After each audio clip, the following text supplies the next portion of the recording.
We are live, ladies and gentlemen. How y'all doing this evening? Me? Whoa! I'm just waking up. Hi guys. Just waking up. Is that you, China? What you doing, China? What you doing? Come on, man. What you doing, man? My internet. I don't know what's going on. What, your internet acting up? Yeah. Okay. Everything good? Yeah, everything's great. Great. It's great. It ain't just good. It's great. I love it here. All right. Well, we're waiting on our last soldier in here. Miss Keisha. Get yourself on up in here. We can do what we do. Oh, so I just woke up. Yes, indeed. I'm trying to wake up. You know, I just woke up and I'm trying to wake up. Whoa. Ooh, sleep is good. Boy, don't mess around and get you an old head nap. Man. My goodness. What's up, Laura White? China in the chat. Tanya Woods. Tanya Woods. How you doing, Tanya? Country girl with grit. That's Mikey. Come on up in here, everybody. It's time to get you in. Facts 100. Andrew Davis. Kimberly Hart. Yep. Let's do it. Britt Brett. Jennifer. How you doing, Jen? There go Karen. What's up, Karen? Uh-oh. Look who there. Yeah. Hey. Sorry. I knew it. I need to get better with my concept of time. I'm like 5 minutes. It'll be like an hour. It's all good. So Jennifer, Karen, Britt Brett, beautiful butterflies. We need Joe in the building. What's up, Jen? Andrew Davis. Big Virgo. Come on in, everybody. Come on back to the barrel. Denise Pate. Beautiful butterfly.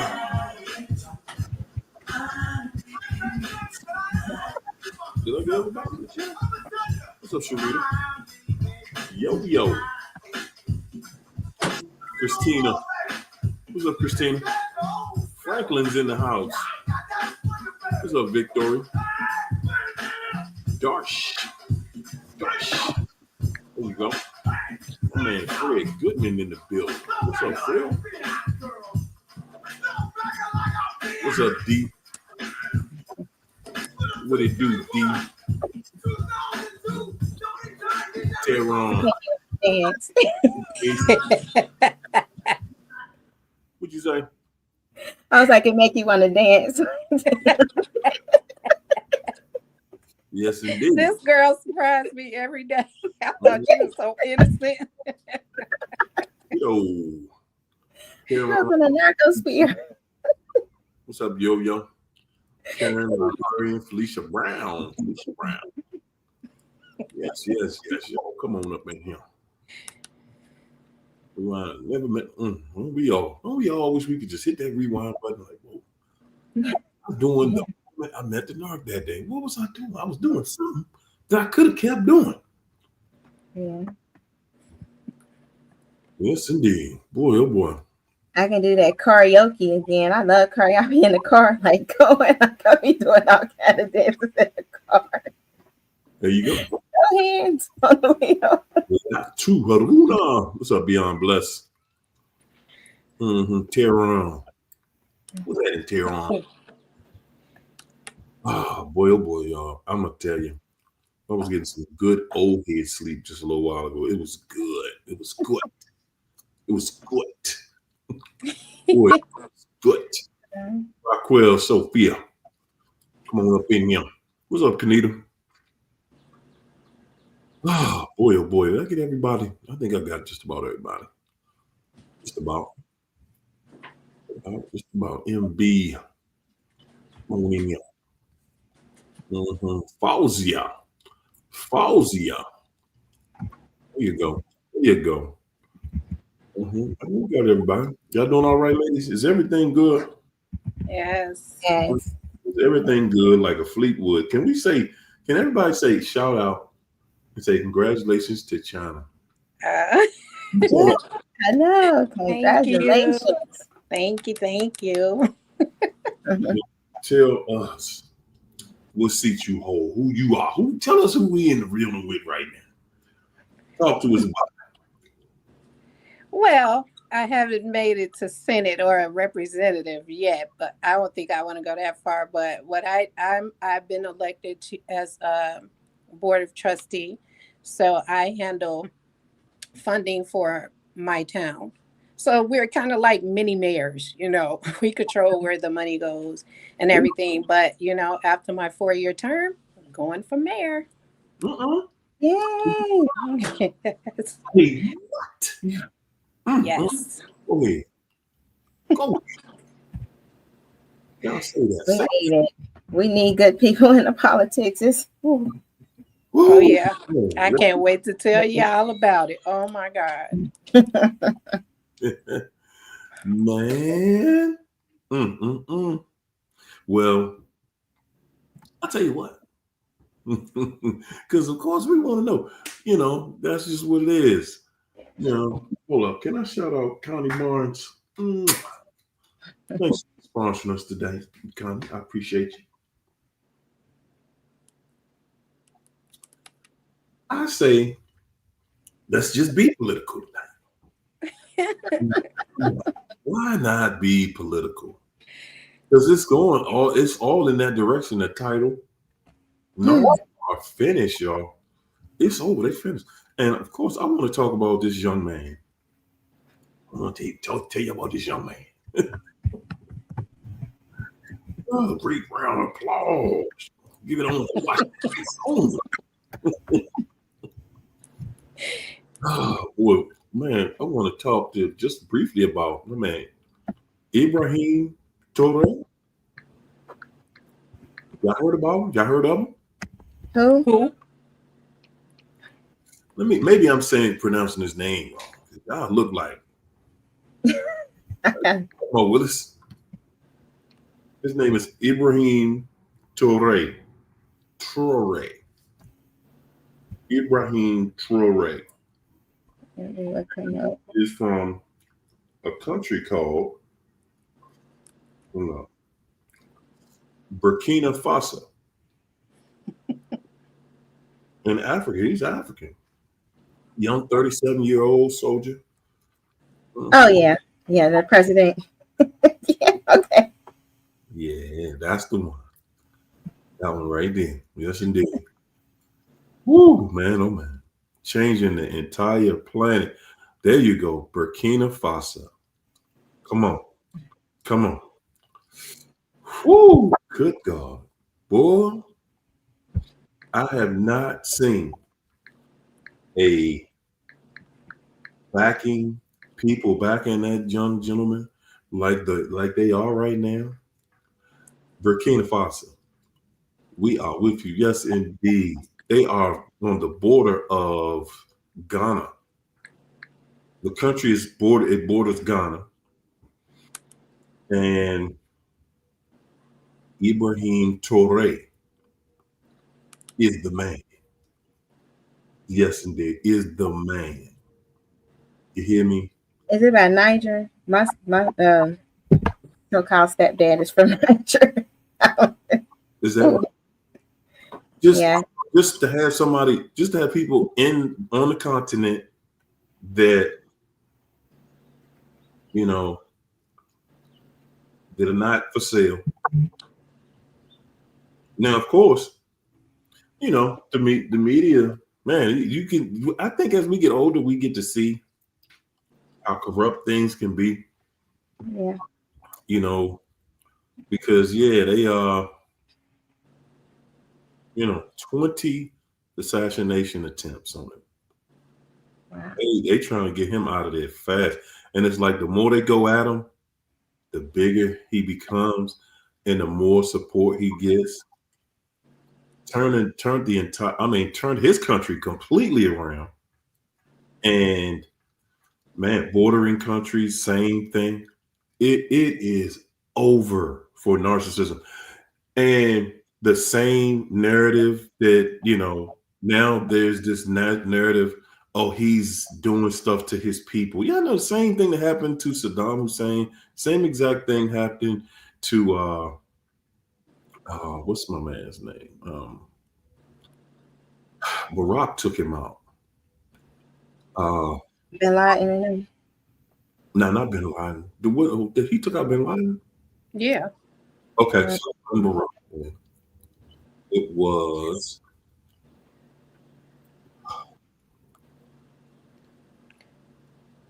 Somebody said Gaddafi or Gaddafi. There you or go. something like that. Okay. Oh, where my mind is, John? What is going on with me? The same person that they took out. Which president did that? I thought that was Barack. I was in Delulu. I don't know. I thought that was Barack who did that. I'm not sure. Well, it was one of them. And it's the same thing. It's the same thing all over again. Every time they get, every time they get somebody over there that just ain't for absolute sale, he got to go. He got to go. But man, this young gentleman, it just warms my heart. Every video that I see of him, how the entire continent, other countries, I've seen videos that they said, okay, Bin Laden, okay. I've seen other countries that they said that, because of the attempts on his life, China and Russia are now helping protect him.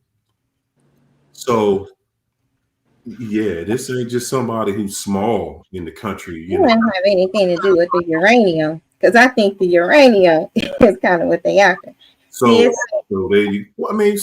that's what it is. I mean, that's what it is. That's why you look at Africa, and that is so crazy how the country, the continent that has the most natural resources in the world could still be the poorest nations, the poorest people, the poorest countries, and only the leader of the country has money throughout the entire continent. It's sickening. Yeah. See how these people, what they're doing to their own people. It's sickening. And he is taking over.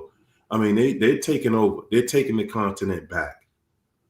He's literally taking it back. I think the most recent issue that he had was with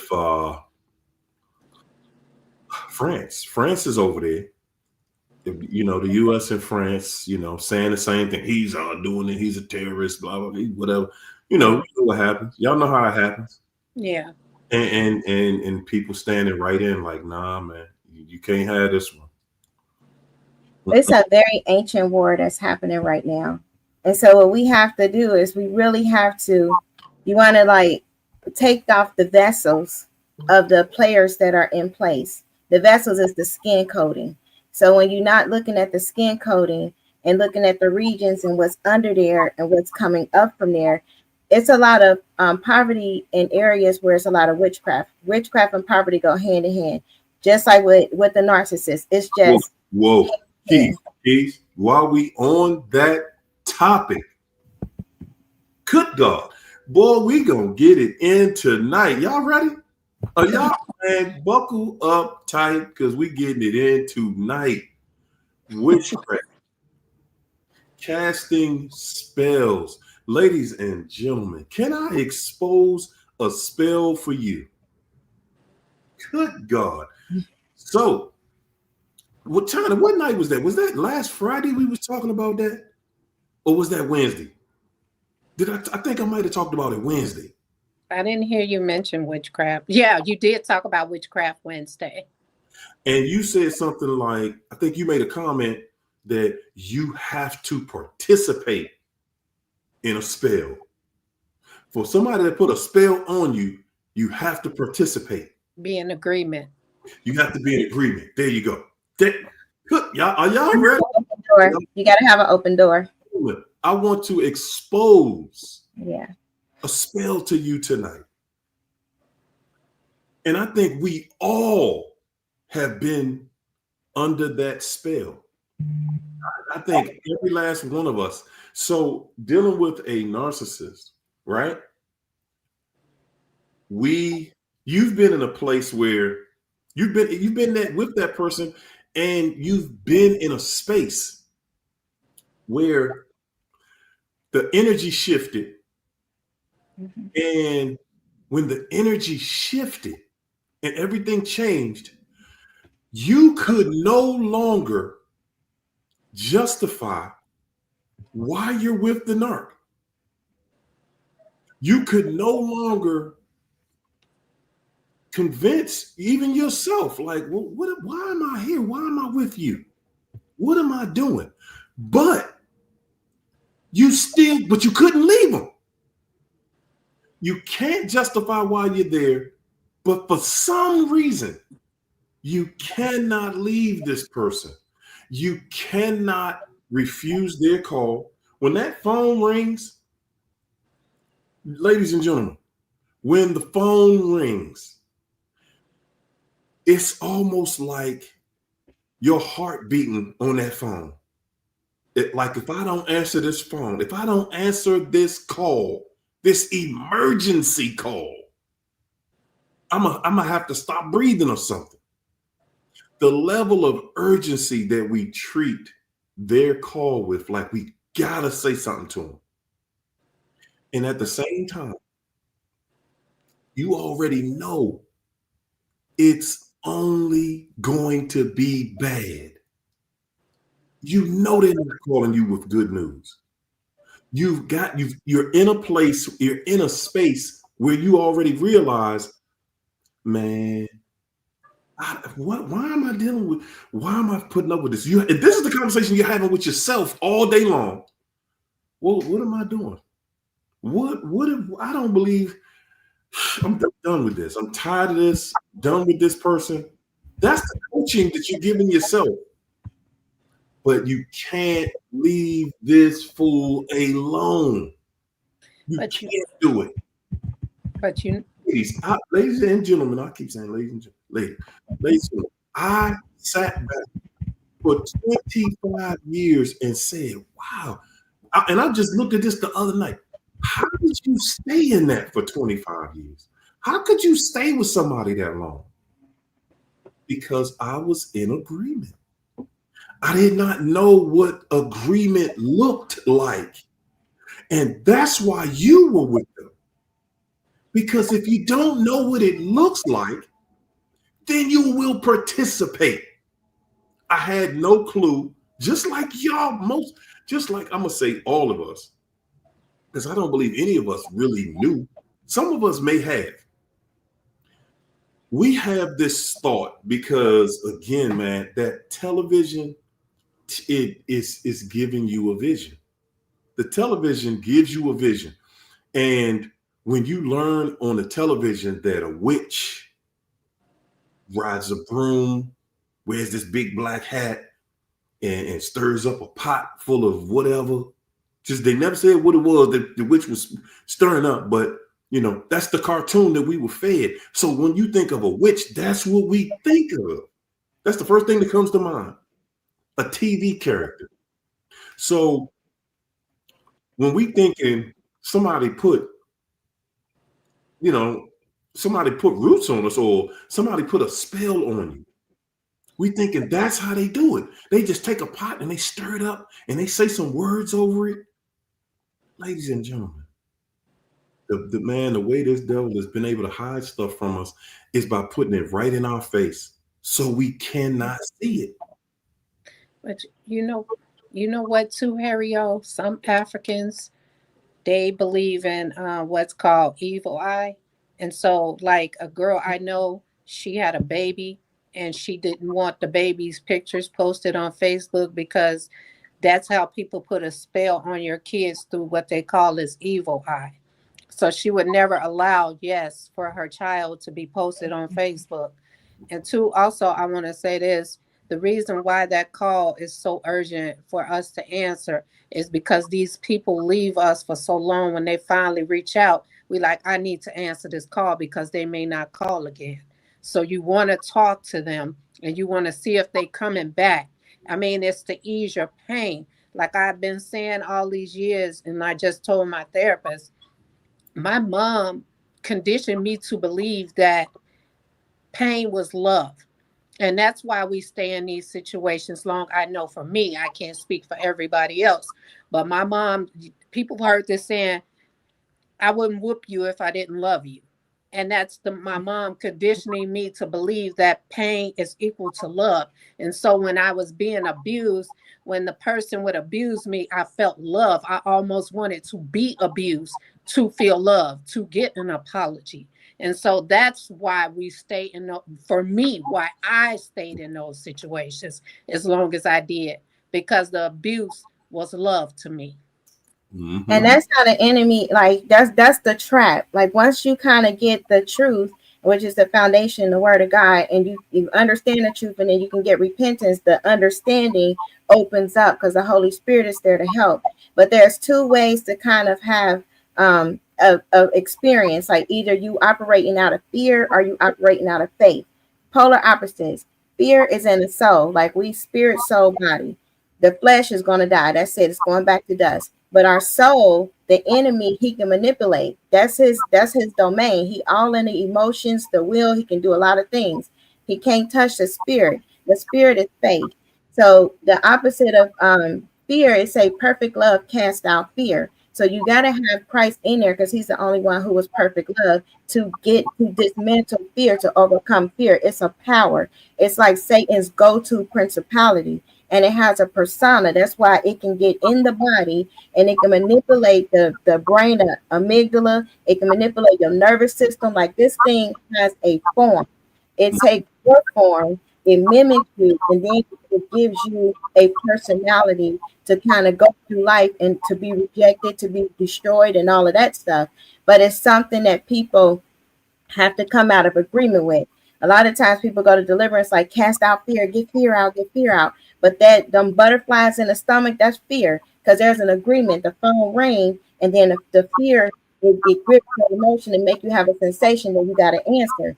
It's like a training that the enemy does. He's a psychiatrist, out of this world psychiatrist. He taught them. But what we have to do is first come out of agreement, break the spell, and get out of the Lulu with all the witches and warlocks, the ones in the family, the ones that we was with, the narcissists, like not sugarcoating it because we can deceive ourselves and be like, well, I wouldn't really call them a witch like they do. No, they a witch or a warlock. And you have to call it what it is in order for you to be able to get the reality that you have to get away from this. Because saying narcissist, that's a cute word. I mean, really, it's a word that can describe like, okay, anybody, like you're a narcissist and da da da. When you a witch or warlock, this person putting spells on you. They can do stuff in your food. Every time that they speaking and chanting or mumbling over you, they putting curses on you. They're literally cursing your life when they open their mouth.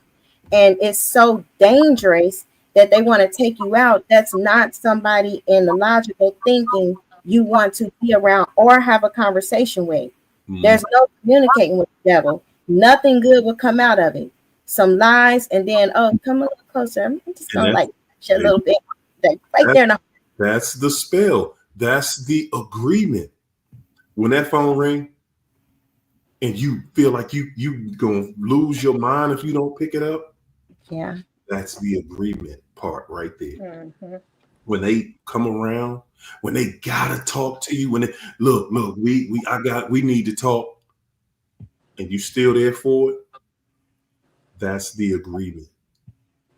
They've been casting that spell the whole time. They just waiting for you. They're not just waiting for you. As long as you're dealing with them, you're in agreement with them. You're in As agreement. long as your intent is to deal with them, the intent. That's what I was studying in the Bible yesterday. It's like when God, he look at the intent of the talk. So it's like, even if you can say like, I'm not going to talk to them, I'm no contact, he beyond words. He goes straight to that heart in the inner imagination thought realm and look and see what's your intent. I'm not going to talk to him. I'm not going to call him. If I see him, I'm going to show that I have my glow up. I'm going to post these pictures, and then I know they're going to see me looking good, or I know they're going to see me having money. They still in your heart. So there's no freedom that can happen because they still somewhere. When God pull that stuff back and he looking for that idol, he going to look like, I see the intent behind the action.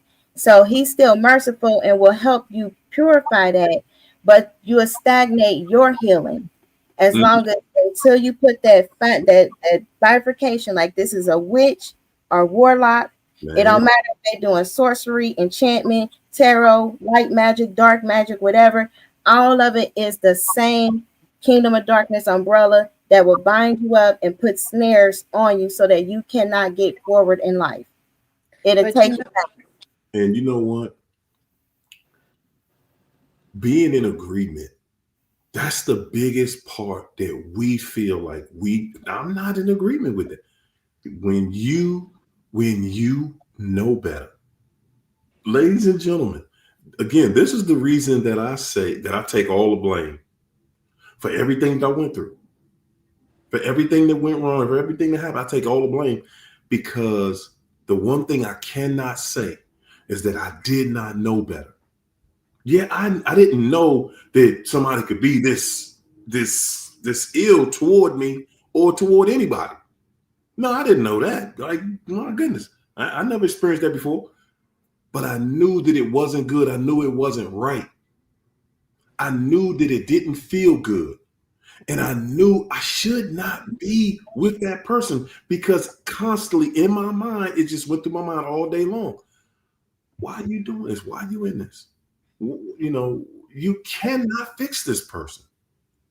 You cannot fix it. And yet something in me still was, well, I can't let go. I can't give up. I don't want to feel like I failed. So I justify it.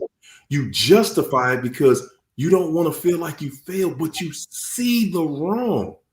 And then you start listening to all these sayings, you know, two wrongs don't make a right. You know, if one person can't argue by themselves, and all of these fictitious situations, when you know what you see and you know what you feel. I know this doesn't feel good.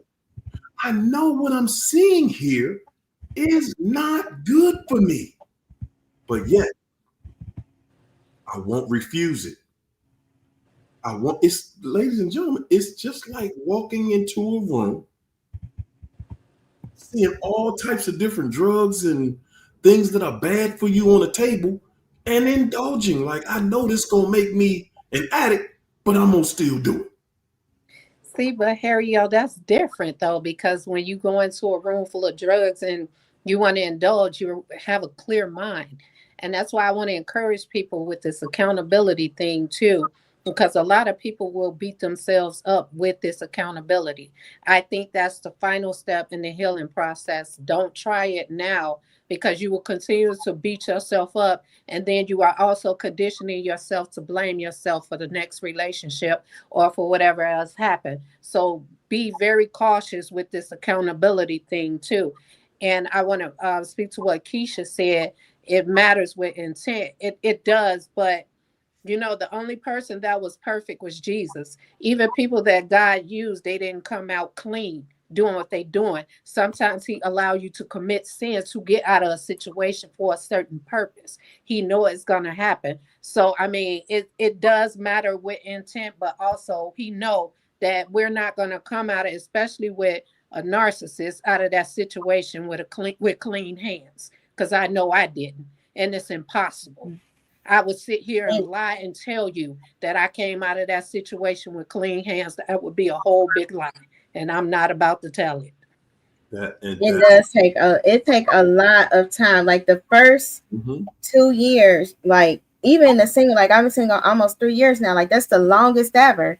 Like it take like a long time just to be like really intimate with God and find out your identity, and then to really be able to start understanding, okay, how do you want me to walk? And every day I'm like, how do you want me to walk today? Because it's a whole different way of thinking, when it comes to being with him. And we just come to him just as we are. Like, God, I don't know what to do.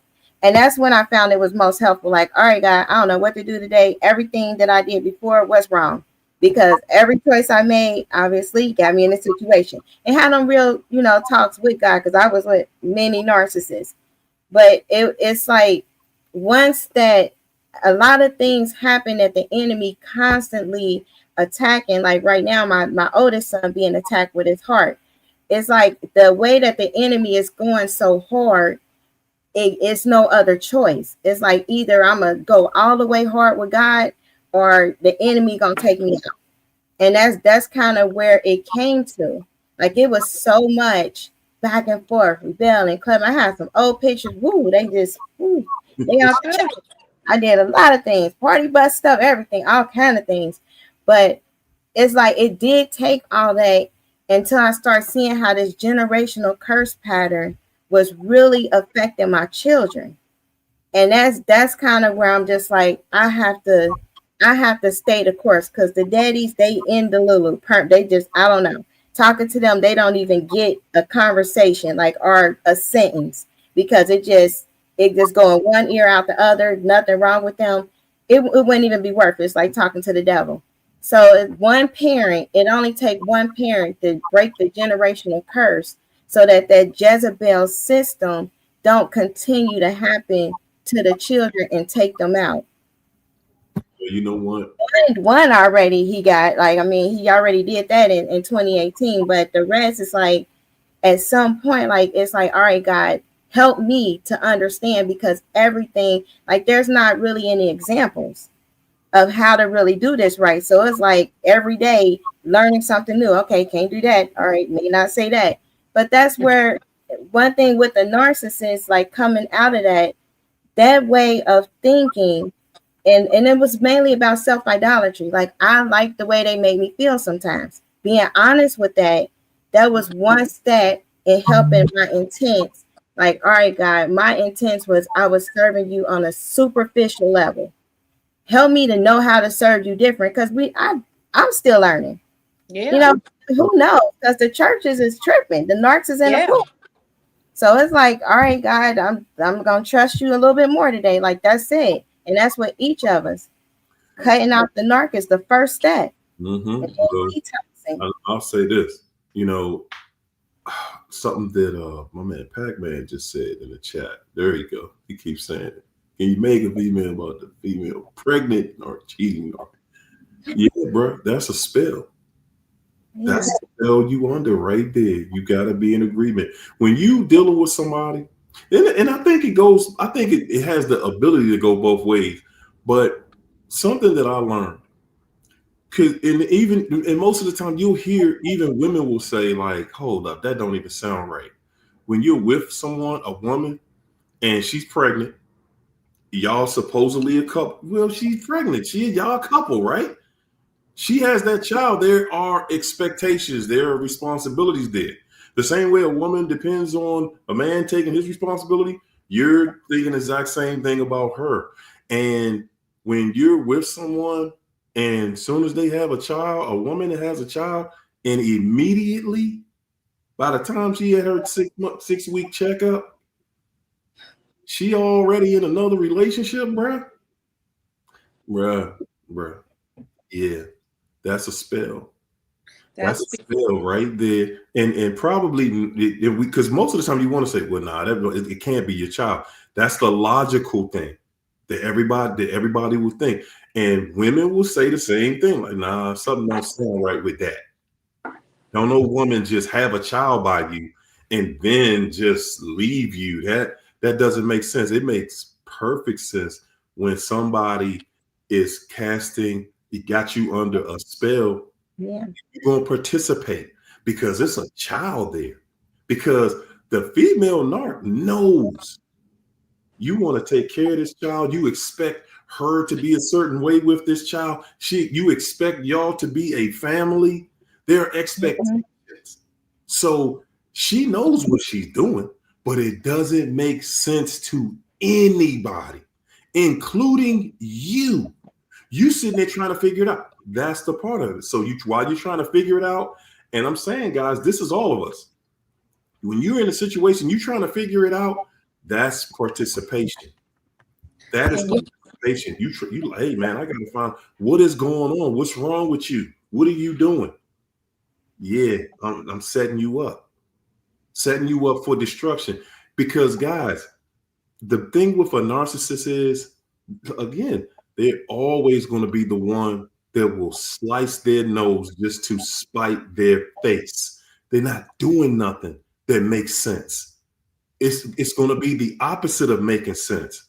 You're going to be sitting there saying, man, what just happened to me? See, and that's why she knows the window of opportunity is closing for her to secure that next person. So soon as she finds out she's pregnant, she got to run over because there's a chance that that person wouldn't want somebody that's already pregnant. So once she get that person hooked and then that person find out, she don't necessarily have to throw that baby on that person, but now that person is willing to be with her while she's pregnant. And that's how they do it. They wait. They don't wait till they're big. They find out they're pregnant. They going full force with somebody else. And that's why she was able to leave you if she left. He didn't say if she left or not, but he just said she's pregnant. They're nasty. They don't care. They don't have no morals. They don't care about the baby. All they know is that that's something that's going to keep you trapped in the end. That's that open door to be able to come back and something to have to fight with you over, if it's rather the child, money, whatever the case may be. That right there is going to be your worst nightmare because now you just impregnated somebody who's going to make the rest of your life a living hell. Did you hear that? They need that money. Your life, not just when the baby is born. No, it's being done because they know you're going to fight. You're going to fight for your child to have a normal life in which you were taught what was normal. You're going to fight to be a part in that situation. You're going to fight to try to make it normal for the rest of that child's life. That's the plan of that kind of situation. And guys, that is a spell. That's what a spell looks like. It's something that is set up and you don't even realize. Guys, I want y'all to back out of this for a second. I want you to back out of it for a second and look back into it. She just had that child. Ain't nobody, not even women sitting back saying, nah, something ain't right with that. You must have did something. It must be this, it must be that. Because a woman who just had a child with you and y'all were in a relationship, she not just leaving you because she had the child. She's not doing that. And when you find a situation like that, it's happening to keep you under that spell. That is a spell, ladies and gentlemen. That's exactly what it looks like when you're confused, but you can't leave it alone. You gotta keep on calling. You gotta keep trying to make this make sense. You gotta keep communicating with that person. And she has the rest of your life, that child's life, to continue to manipulate you. Yeah, because it doesn't stop when they're adults. I'm still going through that with my children. My oldest is 32, and the dad is still manipulating them against me. So it's never ending. There And, you know, the kids are participating in this, and that's why I don't have anything to do with them. And he said this girl is 8 months pregnant and sleeping with multiple men. That's the key. She's sleeping with multiple men. It's nobody that want her. And when she's all used up and ready to give birth, she's going to run back to you because now S just got real. There's a baby to take care of. There's things that she needs to provide for that baby, and she's going to come back to you for that. So look forward to her coming back, or you getting that call when she give birth to that baby. you Because and she know it's driving you insane for you to even know that she just sleeping go. with different men, Come on. because that's your seed inside of her. So this is on purpose. It means nothing to her, but she know it means everything to you, and it's driving you insane. So when she come back, you gonna be willing to take her and protect your baby. Come This on. is all part of the plan. It's on. all being set up. And you got to know how to work this, because women like that know how to work the system. And you in for a hell of a ride, my brother. And definitely do the DNA test. My brother had a couple babies like put on him. One was, you know, Hispanic, and he's like, really? Like, we both dark. The baby Hispanic looked like the other baby daddy Hispanic. You know, that's how they do. And they're like, no, this is your baby. Da da da. One is already trying to put him on child support, and the baby wasn't even his. So that's kind of like, and then they always that home where there's envy and strife and all of that. There's every evil way working and stuff. So you always have that abuse and all of that stuff going on in the home. Like, that's things to look forward to when you have a female Jezebel witch person as the parent. And they don't care about the kids. Like it said, it's no natural affection. I mean, shoot, my parents, you know, they still, my mom take me up top all the time. Like, this is crazy. It's crazy stuff. And it don't make any sense until you put very strong boundaries, because their goal above anything else, regardless if it's their children, regardless who it is, I need to manipulate them because I need to get something from them. They got this and I need it. They got this money, I'm gonna need this money. And they feel entitled to it. Like, if you come up or whatever you do, if you make it or succeed or be successful, you get all the phone calls. Well, it's just like I'm just hurting for money right now. I need this, or you know, whatever. Let me do this, or let me do that. But every communication is a transaction. Every time spent is a transaction. It's not anything as far as a nurturing, loving, compassionate feeling. Emotions do not exist. The only thing a narc mom would say is, "I wish I never had kids," or "Ain't no such thing as love," and "All men cheat." That's it. And listen, not only will she say, "I wish I never had kids," right after having one, to the kids, she will show you she don't want nothing to do with. She knows how it hurts you. Yeah. To know that you just had a child with somebody that don't want to have nothing to do with having a child. But it wasn't like that while she was pregnant. See, all of that's, listen, that's the spell. That's the spell. It's this world that's created. They know how your mind works. They know if you were somebody that could care less about taking care of your child, like the flip side of this, ladies, you know what I'm saying? You know, you was in a relationship and this dude just disappeared. Don't no man just disappeared from his child? No, that is a spell. That is a spell. You sitting there trying to figure out, like, dude, you've been knowing about this. This is your seed. This is your seed. And I know it's your seed. And you know it's your seed. And you can just walk away and have nothing. This is your legacy. I don't think like that at all. And you know what, too? What he don't realize that I realized, I looked it up. I thought somebody was lying. Some states, and Iowa is one of them, that allow you to leave your child at home and there is no age limit. So you need to check the laws, yes, in your state. because she will definitely do that. That shocked the heck out of me. I looked that law up. I said, this is disgraceful. And have anybody around your child Yeah. at any age and do not care. And listen, part of the do not care, that part right there, that's the part that's gonna cause you the most pain and torment, to know you with somebody that do not care about. We just had a child. We just had a child. Man, we just had a child, and how you already out somewhere running the street? And then and you'll notice as they grow up and they get a little older, anytime they come around with the child and the child looking with like they scared, you done left them over somebody's house. Yeah. Yeah, they wonder where you. They looking at you the whole time because they know you about to disappear.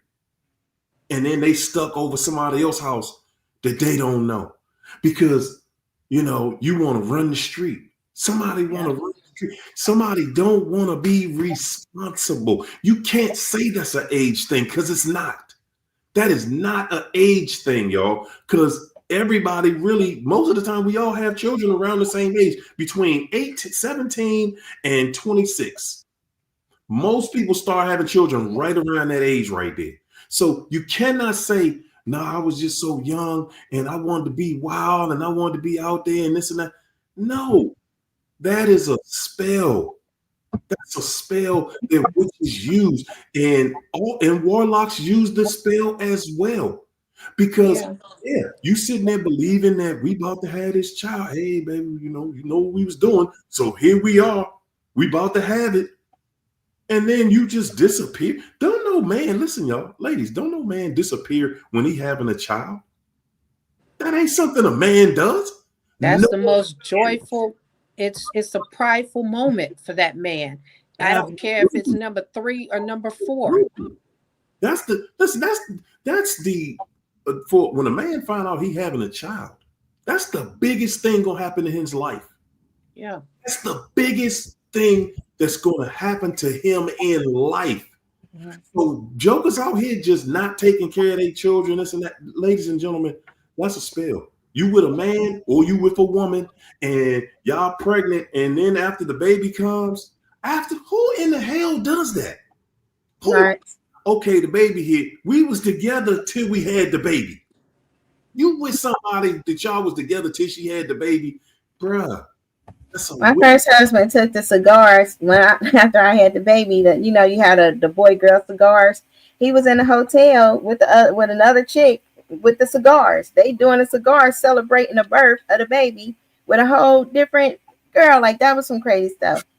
Man, they got he got sliced in the face for that, but it was in self-defense. That's a warlock. Self-defense. That's a spell. That's a spell. Because no man do that. That's not even a celebration to a man. I'm over in a hotel. My child was just born. My child. And in a hotel with another woman, and my child is at the hospital. What do that woman have that is that incredible that I'm going to exchange the experience of being around my child's birth over? I need to be smoking cigarettes with so-and-so up in the hotel. That's an entire warlock right there. It's a strategic assignment. They are strategically sent to destroy your life at all costs, especially if you are the generational curse breaker. That is very important to know, because you get hit from childhood through adulthood until you get this thing. Like, okay, God, it's me and you. I get it now. Until you get that, they just gonna keep sending a bunch of these witches, warlocks, narcissists. They're gonna be on the job. They're gonna be everywhere until you learn how to fight, because you are the curse breaker for your bloodline. And it's very important. So the enemy in his camp, he got TV screens. They got them down in the underworld. That's how they brought that technology up here. And they monitor everybody's light that's supposed to be the curse breaker. And they send an entourage of demonic entities through a bunch of people. So you have to really be careful and really be discerning, because they look like anybody. They come any kind of way, but they will probably have a stench. So, be mindful of that. But you gotta just be watchful, because they are strategically designed to destroy and annihilate your life. Yeah, and you're right, because like I said, I'm glad you said that, because that opens the door for me to talk about my first day. Oh my God. My first day was the day I was sworn in.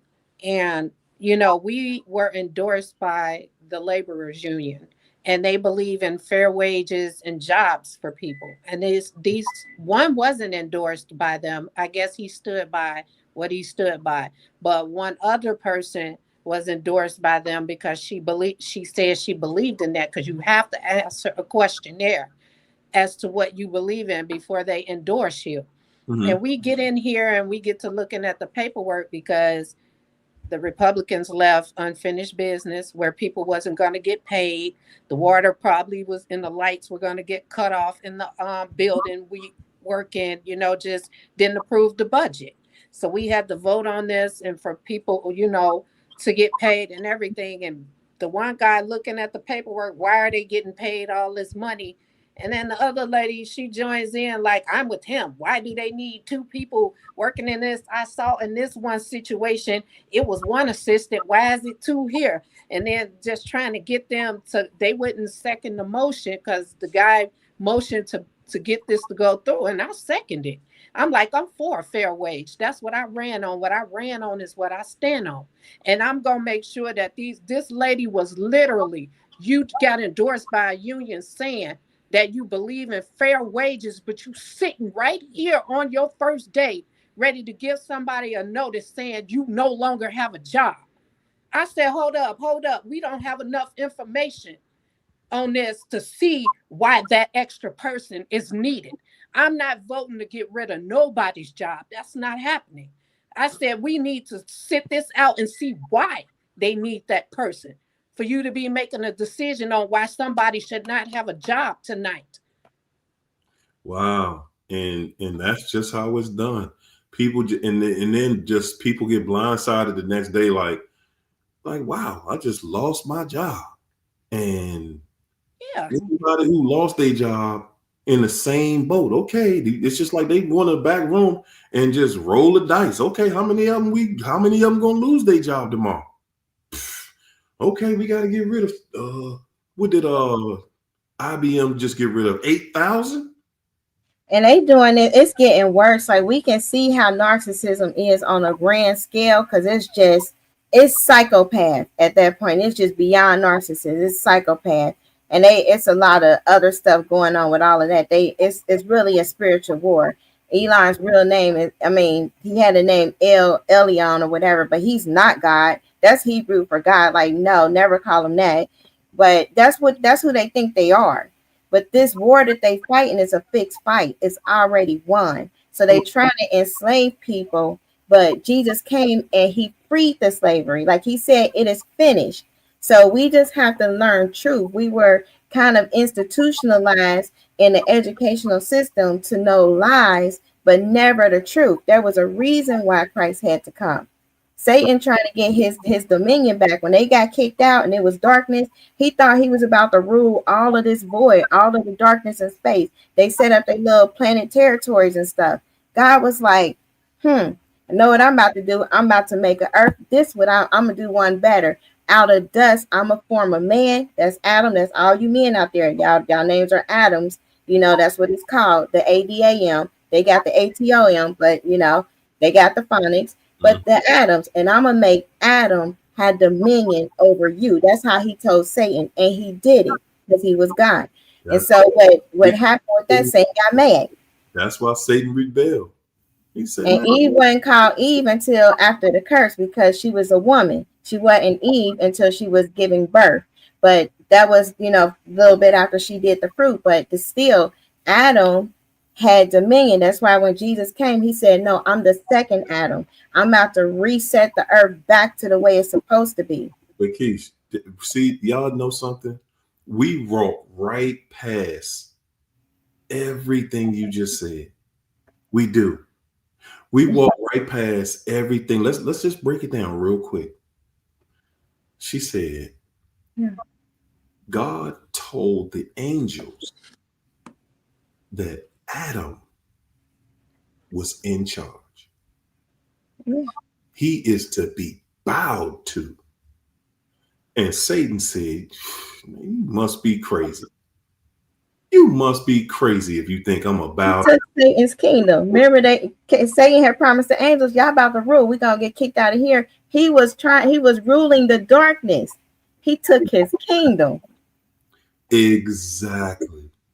He rebelled.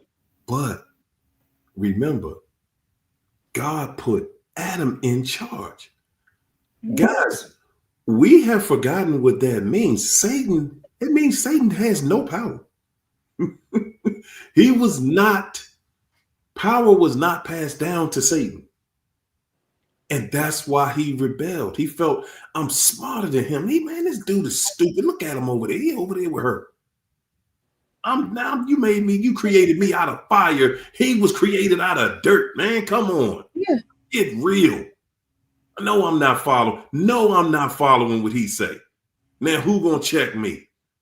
Come on, raise up. Who got my back, huh? Yeah. And they did it. They tried their hand. Now, I said all that because I want y'all to understand. God put Adam in charge. He said, he in charge.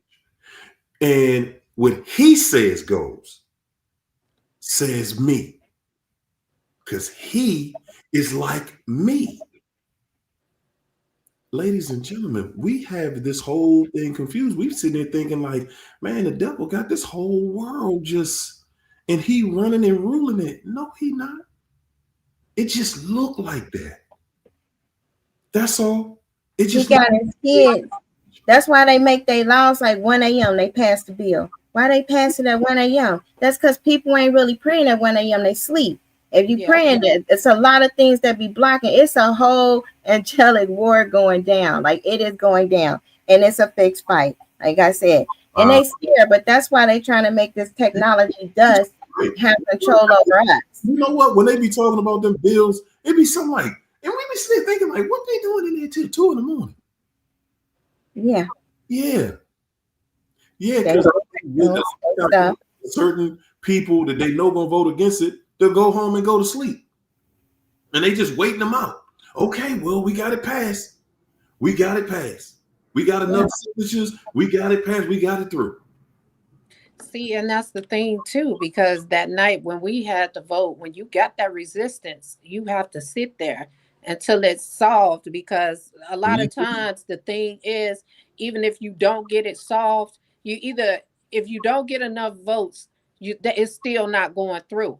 And I had to convince somebody to go with us, because these people were not going to get paid, and our pay was on there as well. So we wasn't going to get paid. And like you say, they'll cut their nose to spite their face. These people were willing to not get paid because they didn't want to see somebody else make almost $80,000 a year. I mean, come on. That's not something you do. These people, it'd be a lot of resistance. We thought what was going to be a 15-minute meeting went into the night. Yes. Into the night, because there was some resistance. Absolutely. They have no intention of the average, ordinary worker. But they're hearing it. And receive a decent, not an exceptional, a decent wage. And the thing that I want to reconnect to what we were talking about, the person I was talking about when we started this off this evening. My man, Ibrahim Traore. So I say this all the time, guys. We sitting here dealing with record, never in history inflation this high. Never in history, right? Last I checked, man, anybody in the chat, please let me know if you got some different information here this evening. But the last time I checked, and I checked today, I can ask that tree right over there. How much do apples cost? How much does oranges or bananas cost? How much do cherries and strawberries cost? I'm talking to the plant in the tree, y'all, not the grocery store, not them, the ones who won't give the workers the wage they telling you the reason that they have to raise all the prices on the food that they selling. That's free. That's free. That food is free. It ain't nothing in that grocery store that ain't free. Okay, nothing. It ain't 1 ounce of food, 1 piece of food in that grocery store that isn't free. And every single year, inflation, the tree outside pimping the people. The tree outside saying, no, Joe, I can't give y'all these apples this year for the same price as last year. Man, it take a while, man. The sun got to hit me right, and I got to pay the sun for that light. And I got to get the air, and I need some in the air. They charging to breathe. Last I checked, man, did anybody know anything different? Anybody know anything different? They got a book called the Project Bluebeam book. It tells exactly what they gonna do. They wrote it in the 90s or something. Like, they literally, everything is playing out verbatim, because Satan gotta tell everybody what he gonna do for that consent. You gotta have informed consent. So if people just sit back and just be like, oh, well, this is happening, because I mean, he like, I'm gonna let you know it's gonna happen, because he gave informed consent. So we have to start disconnecting ourselves from Babylon. He was like, come out of her, get rid of the jazzies. Ain't none of the jazzies cool. Gotta quit looking at the hips and all of that stuff. Whatever jazzy flying, no, that's not what God say. You got to do what God say, because anything that come with jazzy is gonna be poison. If they doing all of this stuff, something told them to do that. Something told them to dress like that, look like that, say that, seduce like that. Jazzy can only appease the flesh. And then if you eat with jazzy, just like in the Bible, how it said when Isaac was talking about, feed me so my soul can bless you. Once you eat with somebody, you get a soul connection. Your soul does something in the realm of the spirit, in the spirit realm. Mm-hmm. Isaac was able to bless somebody, bless his son, give his son an inheritance with his soul. So that's why they know this in the occult. They know this in the dark realm. They know how to get people to be in an agreement and how to soul trap a person. And that's why people be ziggity boo and they be in the Lululand. Are they going to see the psychiatrist? Most of the mental illness, the frequency of that is somewhere on that low soulish demonic realm, tethered to the demonic kingdom. Yeah. And the demons got it from there. You got oppression, heaviness, the demon of heaviness, that's depressed symptoms. You got fear, anxiety. You got the different bipolar shapeshifters. That's the unloving spirit, rejection, self, all of that stuff. You self-abuse. You can do all of in the kingdom of self. You can have pride. All of this stuff happens in Satan's kingdom. He got legions of madness. You doing stuff you don't even remember or why you doing it. He can tap dance on the mind, but he can't get to the spirit. If you connect with the power source God and that spirit man becomes alive, then you take back your fight against him and put him under the feet. But you can't do that tied to a narcissist. A lot of people like to try to stay with their narcissist, work it out with their narcissist. It's two kingdoms. If you do turn to God in one household that is at war and they don't sleep. So at night you get tugged on, you getting, demons is like literally banging on your head. So you waking up with migraines, you waking up with pains, you can't move in the morning.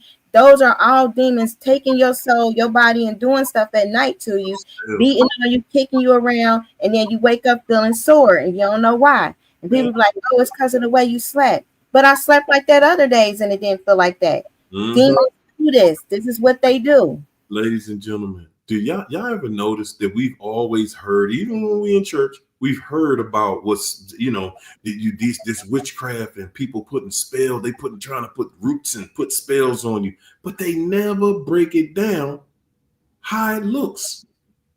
Nobody never break it down on how it looks. How do a spell look, Pastor? Ladies and gentlemen, you somewhere with somebody you can't stand being around, and you don't know why, you can't justify why you with that person. Well, we got these bills together, blah, blah, blah. Well, we got the kids. I don't want to break up the family. No, that's not true. Maybe you don't want to, but the reality is you really don't want to do that work. You don't want to do the work to cut that person off. Yeah. You know what's going on ain't right. Nah, you feel it. It ain't right. And it ain't gonna change, and it don't change for the better. You ain't never heard nobody that was with an abuser and they just turned it around. Oh yeah, you've seen it on TV. Yeah, we seen it on TV. Yeah, that's how the television works. Television. In real life, nah, they ain't never got that. You just sat around and wasted more and more time, because that's all the television is there for, to make you wait. And y'all, I want y'all to remember something. Look at this. Ever since they started taking TV away, y'all look at how life has changed. Look how this devil has had to reveal himself since he can't use that TV the way he used to use it. Everybody every day used to be stuck on the TV. Everybody had a show at some point in your life. You had a show you was watching every single day. And when you were a child, that's all you have. So they're shaping your mind when you're a child. Just like right now, they give children, now they give you a little computer, and they shape shift your mind on how they want you to think. And when they watch, and the most dangerous thing for everybody in here that has young children, the most dangerous thing that you can show your child is cartoons. The most dangerous thing you can show your children are cartoons. Let them, you can let them watch whatever, but it ain't as bad as what's going to happen to their mind when they watch cartoons. Because see, when you watch cartoons, that's the introduction into make-believe. And once they can do the make-believe, once they put that and program that into your mind, the land of make-believe, man, imaginations. Y'all listen, make-believe is just that. They make you believe something, and they'll make you believe it for the rest of your life. They'll make you believe that the devil is that little guy with the red pantyhose on with the pitchfork. They'll make you believe that witch and that warlock is a cartoon character. Okay? They'll make you believe every single thing that you want. The worst thing that you can do to children, put them in front of cartoons. Y'all think Barney just there teaching them something to be incredible in life? We don't even see the symbolism in these cartoons, the way they put it in. I'm telling y'all, the devil himself making the cartoons. You ain't seeing the cartoons for nothing. They for those, and they do track like fantasy. That's everybody's go-to that been with a narcissist is fantasy. They only can operate on that level with the soul. So you got rejection, fear, rejection. You meet somebody, all of that. Oh, this is really good. This is exciting. Self-idolatry is getting through around. Then it go to the fantasy. And that fantasy spirit is something that people really have to dethrone, because TV, the programming is for that fantasy to be on the imaginations. Because in the Bible, and Satan know the Bible inside and out, it said the imaginations of a man is wicked at all times. It still think evil. That's the soul part that was after the flood. That fantasy was still left like how it was pre-flood. And so that realm, he know if you don't take control of it with your spirit, with the daydreaming and all of that, he know he can get you. So he goes straight for the fantasy. This is how you should look. This is how you should dress. All of that with the eye gates and the ear gates, what you're hearing and seeing. This is Yeah. beauty. This is not. This is success. This is not. He know how to program that mind for destruction. There you go. And And That's what it's all about. Programming you. it's a program. Giving you a vision that you were not thinking about and that you would not put together. If they can do it to your mind as a child, they can walk with your mind for the rest of your life, ladies and gentlemen. Feed you fear through that TV screen on a daily basis. And it's nobody there to really debunk it because they own the networks, they own the channels, so that everything is about programming you. And that's Media. really watching it no more. Media is like medium. A medium is sorcery and witchcraft. All of this stuff here is very strategic. When your screen go black, it's a black mirror. You know what a black mirror is? Magic. For the people. This is what this is how the black mirror, like your phone, is studying you. When the devil, like the devil's little servant Elon Musk, when he sat up there and said we got like a digital copy of people, we got a clone. They do. In the demonic realm, the thing, every time you do facial recognition, it's doing it too. It's trying to become you, like that movie Us. But that is a whole battle you can do against that. That's a war you got to fight in the spirit, because it really wants to try to overtake your body, because they're disembodied and live through you. But it try to tell you what you should watch, the algorithms, what you should think. It's trying to get you more under its enslavement, its control, the beast system, than under God's control. Two kingdoms, God, Satan. Man. and see, they got it to the point now where you don't even have to watch TV for them to know what you're thinking. Because every time I think of something and I go on Facebook or TikTok or something, it shows up in my feed. There you These go. things are reading our minds. A long time ago, when I saw this, I thought this was a whole game. I'm like, nah, it can't be. But technology is that far advanced that it can read your mind. It can read what you're thinking. It's things that I thought about recently that I want to buy for my birthday that popped up on my feed. Because, by the way, my birthday is next Thursday. But I have so much going on, in this month. It's just amazing for me. Hold up. Man, y'all see China in here tonight, y'all? Do y'all remember who this woman? Because y'all been here with her. Do y'all remember who this woman was just a year ago, 2 years ago? 2 years ago. Man, listen, man. Yeah. That's a testimony right there, all in itself. Mm-hmm. This woman done changed every place in her life. Yes. Mm-hmm. Last 2 years. In the last 2 years, literally fighting every situation you can imagine. Not some situations. Every situation that's crazy that you could possibly imagine. And now, look who she has become. Yeah. Smiling more, brighter. Like you can tell, like I've seen the older videos and I was watching them too. Like, it's definitely, you can definitely see the transformation that God has been doing.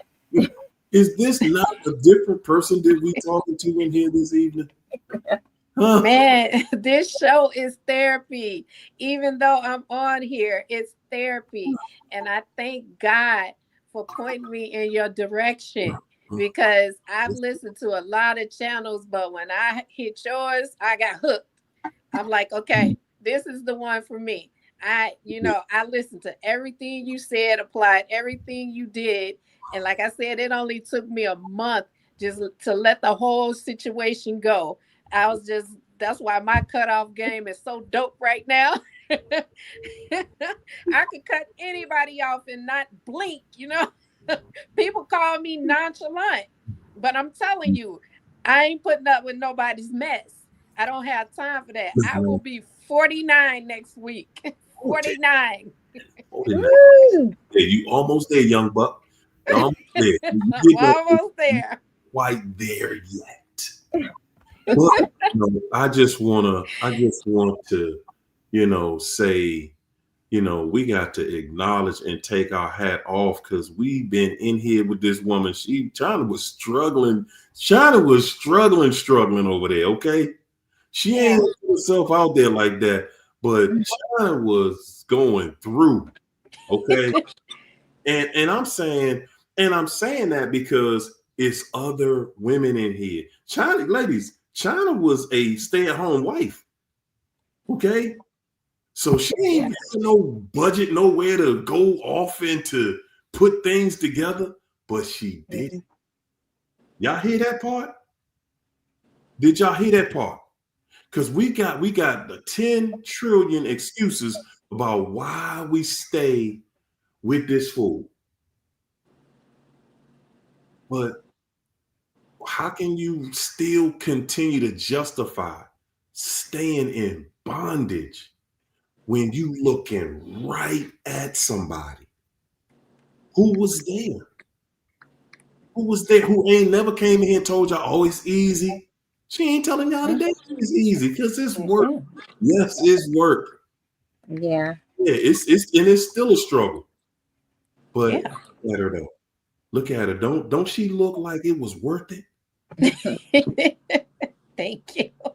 That struggle was worth it. It was. Look at the outcome. It was. Look at the outcome.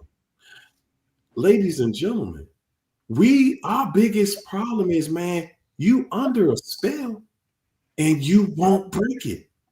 Yep. Yeah. That's I'm telling y'all. Problem right there.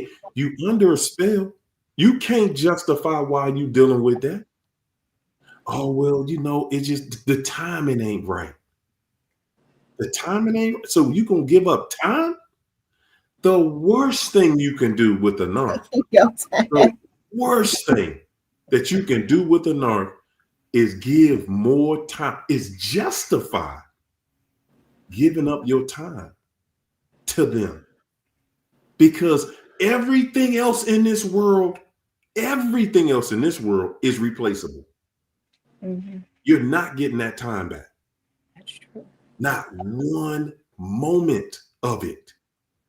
You're not getting that time back. So you can keep playing, you can keep pretending, you can keep lying. You can stay under that spell. I'm telling you, if you in there with somebody and you can't justify to yourself why you there, you know you're not happy. You know your spirit is telling you this ain't it. Yeah. You don't have a reason to be with that person. Okay, ladies and gentlemen, you're with somebody and they running all kinds of games. Yeah, You with a pathological liar. And the way that this plays out in mental health, because I have narcissistic clients, is very hard. But the way that it play out in mental health, they don't even think like we would think. Like when you try to put your mind in the mind of somebody that their mind is gone, demonized, and it's just gone, it's in Delulu, it's very hard to do unless you don't even want to do it professionally. But it's very hard to do just being like, a person going through life and thinking that they have the same emotions, because we tend to think that people similarly think the way that we think, have compassion or, something like humanistic. They are not humanistic at all. Like they literally will sit there and they can completely destroy something, or somebody can pass away and their thought would be like, oh, and they'll be crying and they'll be like, well, they only made 2 payments on this car. Now what am I going to do about this car payment? And it's just so sad that they had to go. And I just feel like the hospital could have did more, but could have did more so they can keep getting the Social Security check to pay their car note. And they think like, well, the kids are not talking to me. It's better that I don't talk to them because, they're mad and they have their aggression, the teenagers that they abandoned. It's like they don't They don't think at all about emotional connection, caring, or humanistic feelings. It is not there. If they calling you and you got a chat with them and they somehow are being nice after about a year or two, or here and there, if the children are getting older, it's like, hey, you think you can drop that rearage on that child support because Mhm. I'm trying my best out here. I'm really hurting this time, and that child support, I can do more for them. If you drop the child support, you ain't did nothing for them before. So anytime you talking to the devil, it is only to get something out of you, part of your soul, finances, something to destroy you and leave you hanging. And it's not even worth it. They have a whole reaper waster spirit that comes attached to them. Yeah. Even their presence will just interrupt. You will be confused. It'll start interrupting your magnetic field because it's just a dark presence of legions. And if they stay in there long enough, people gonna start falling. You might have somebody fall down the steps because the imps just jump coming off of them. You know what, too? I also want to tell people that are still under that spell. Let's go. Let's pull a couple more layers off of that. You're around somebody that not only have they shown you how destructive they are when it comes to real life, because they'll break that family. Their goal is to break that family up in the first place. That's the goal. That's the first goal. Okay. But then they want to sabotage your life. It ain't just a one level situation where they just gonna, you know, get in there and okay, they did this and they was acting foul and running the streets and blah blah. No, no, no, no, no. No, they want to destroy your life. They want to destroy your resources. Mm-hmm. Yeah, everything you depending on, they're going to make attempts to shut it down. They're Oh going yeah. to make attempts. Because see, they're running around. When they slice their nose off and they running around looking crazy, that's a distraction.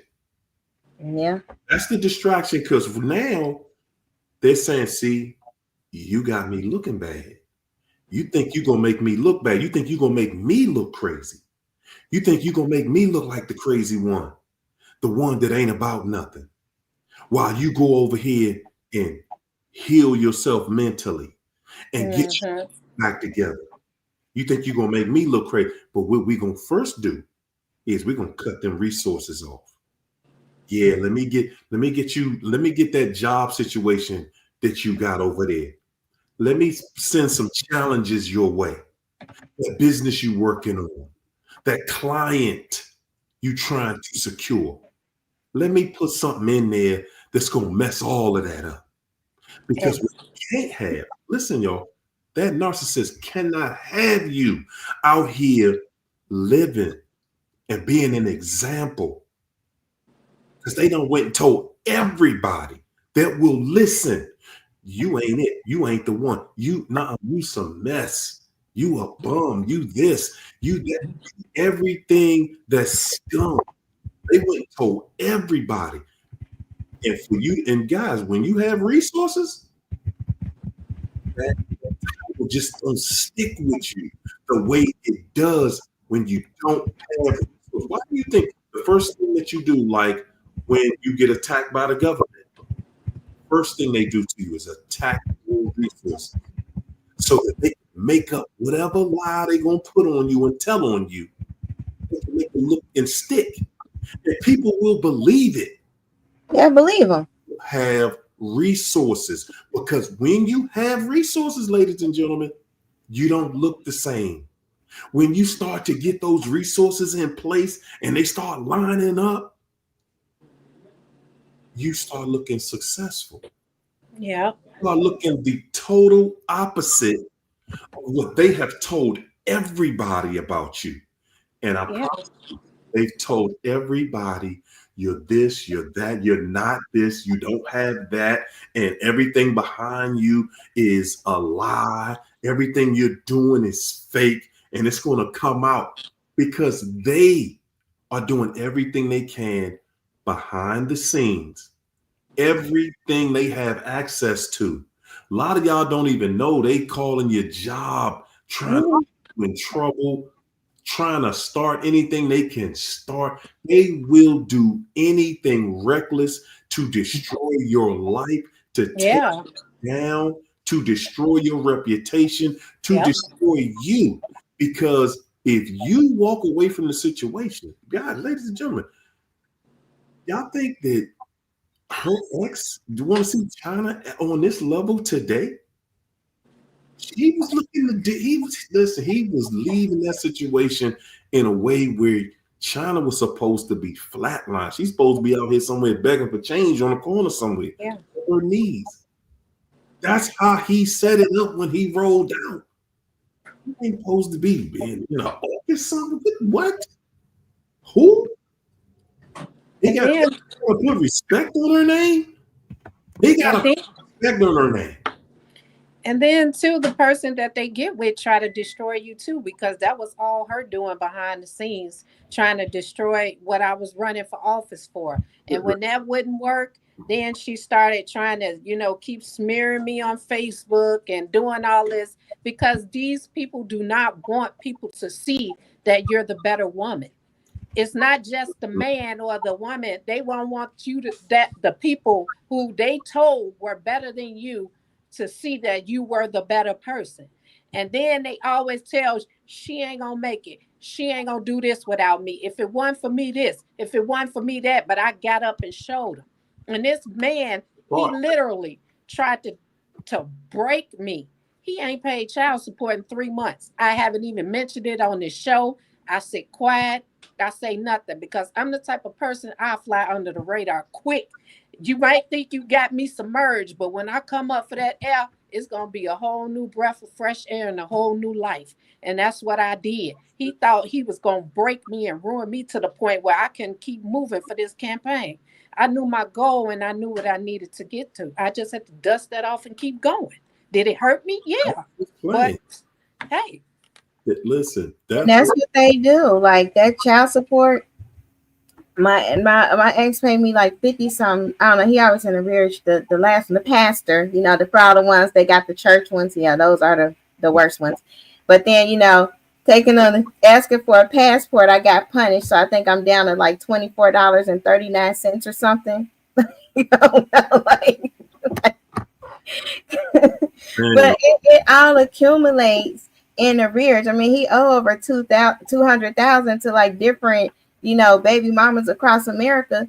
But that's like the way that they destroy their lives, and then call one like, hey, can you drop the $91,000 rearage? Like the way that they destroy their lives it's in epic proportions. So anybody that get with these people, we get caught up in thinking like they went to somebody and they love this person. I got caught up in thinking that too, like, oh, well, they just love this person because somebody younger and they're very they're foreign. So they're going to be very submissive or whatever. And, it's a child, that show what kind of, where he had, he's very perverted. But you have this. Listen, Keish. Listen, man. It's easy. It's easy to think. It's so easy because a thought is just that. It's a thought. It's just a thought. And the way we look at guys, we have a lot more respect for ourselves than we actually give credit to. And I say that because you really are dealing with your subconscious and you're saying, wow, if you would trade me in, if you would trade your life in with me to run to someone else, that person must be magnificent. Yes. For you to do something like that. Because why would you do that if this person wasn't absolutely amazing and magnificent? Because they would rather slice their nose and spite their face just to keep you confused. Sometimes there's no rhyme, no reason to what they do, why they're doing what they're doing. It's simple.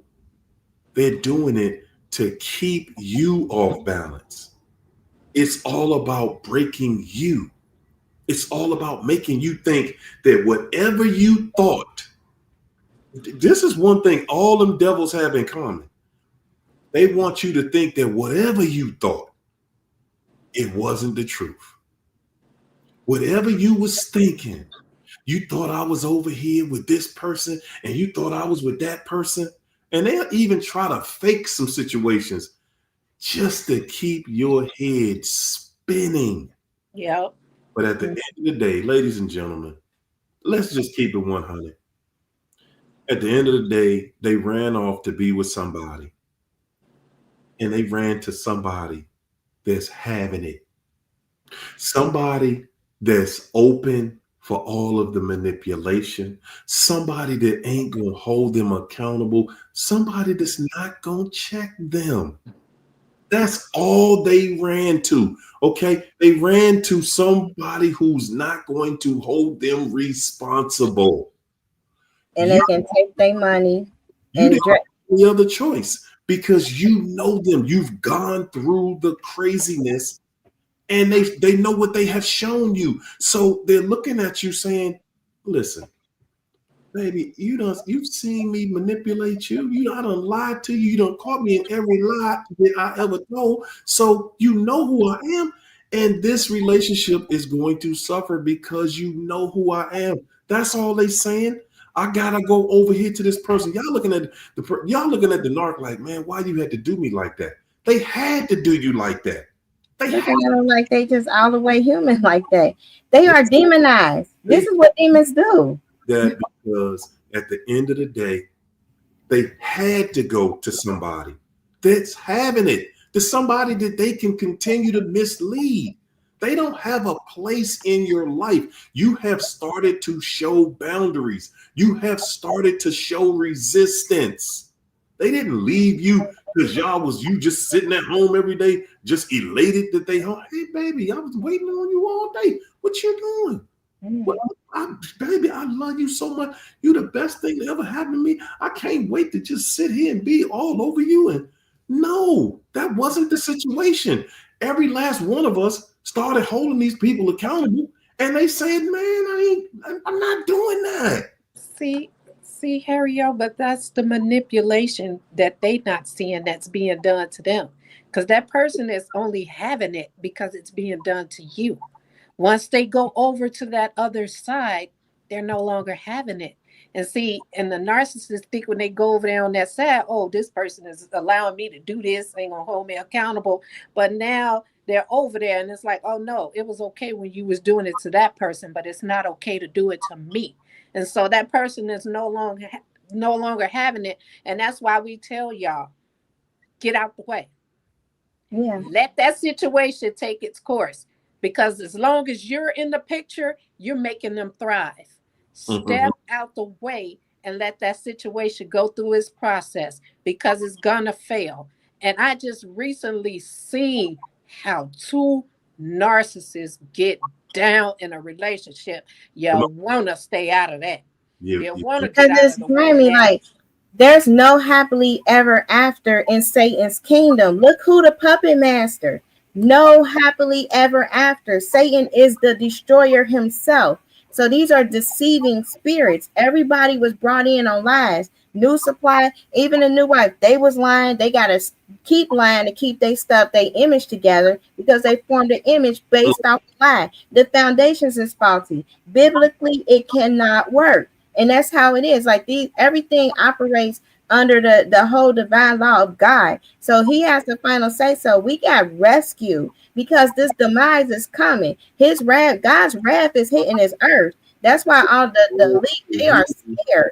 You know, they trying to put all these laws in place because they're trying to war against God. That's why they're trying to make people half human, half machine. They're trying to get all these beasts up out the ground. This stuff is happening. That's where all the earth is quaking and the soil looking different because the underworld has expanded. They made their clones. They're coming out the ground. We're going to be seeing them. We're going to have to know how to fight, how to pray, how to spiritually warfare. This is what's going on.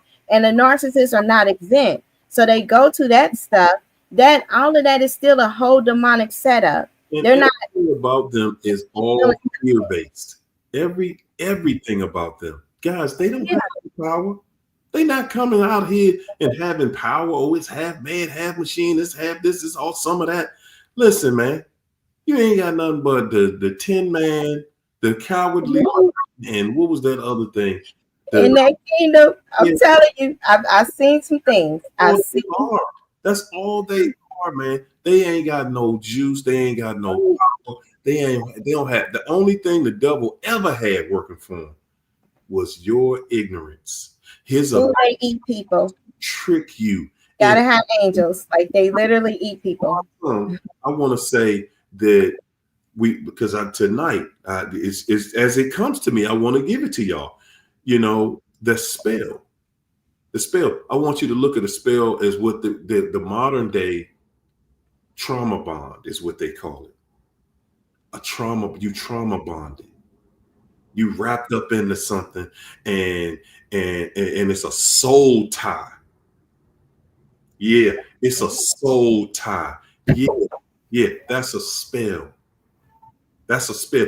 This devil just changed his name from being the devil to a narcissist because he know when you know who I am, that's his power. When you know who I am, I can't do nothing to you. I can't trick you no more. But as long as you know what it is, man, it's over. It is done. This narc is finished out here. Man, it's over. You hear me? It's the war is over. You might think, oh man, they really about to wear us out now. No, they not.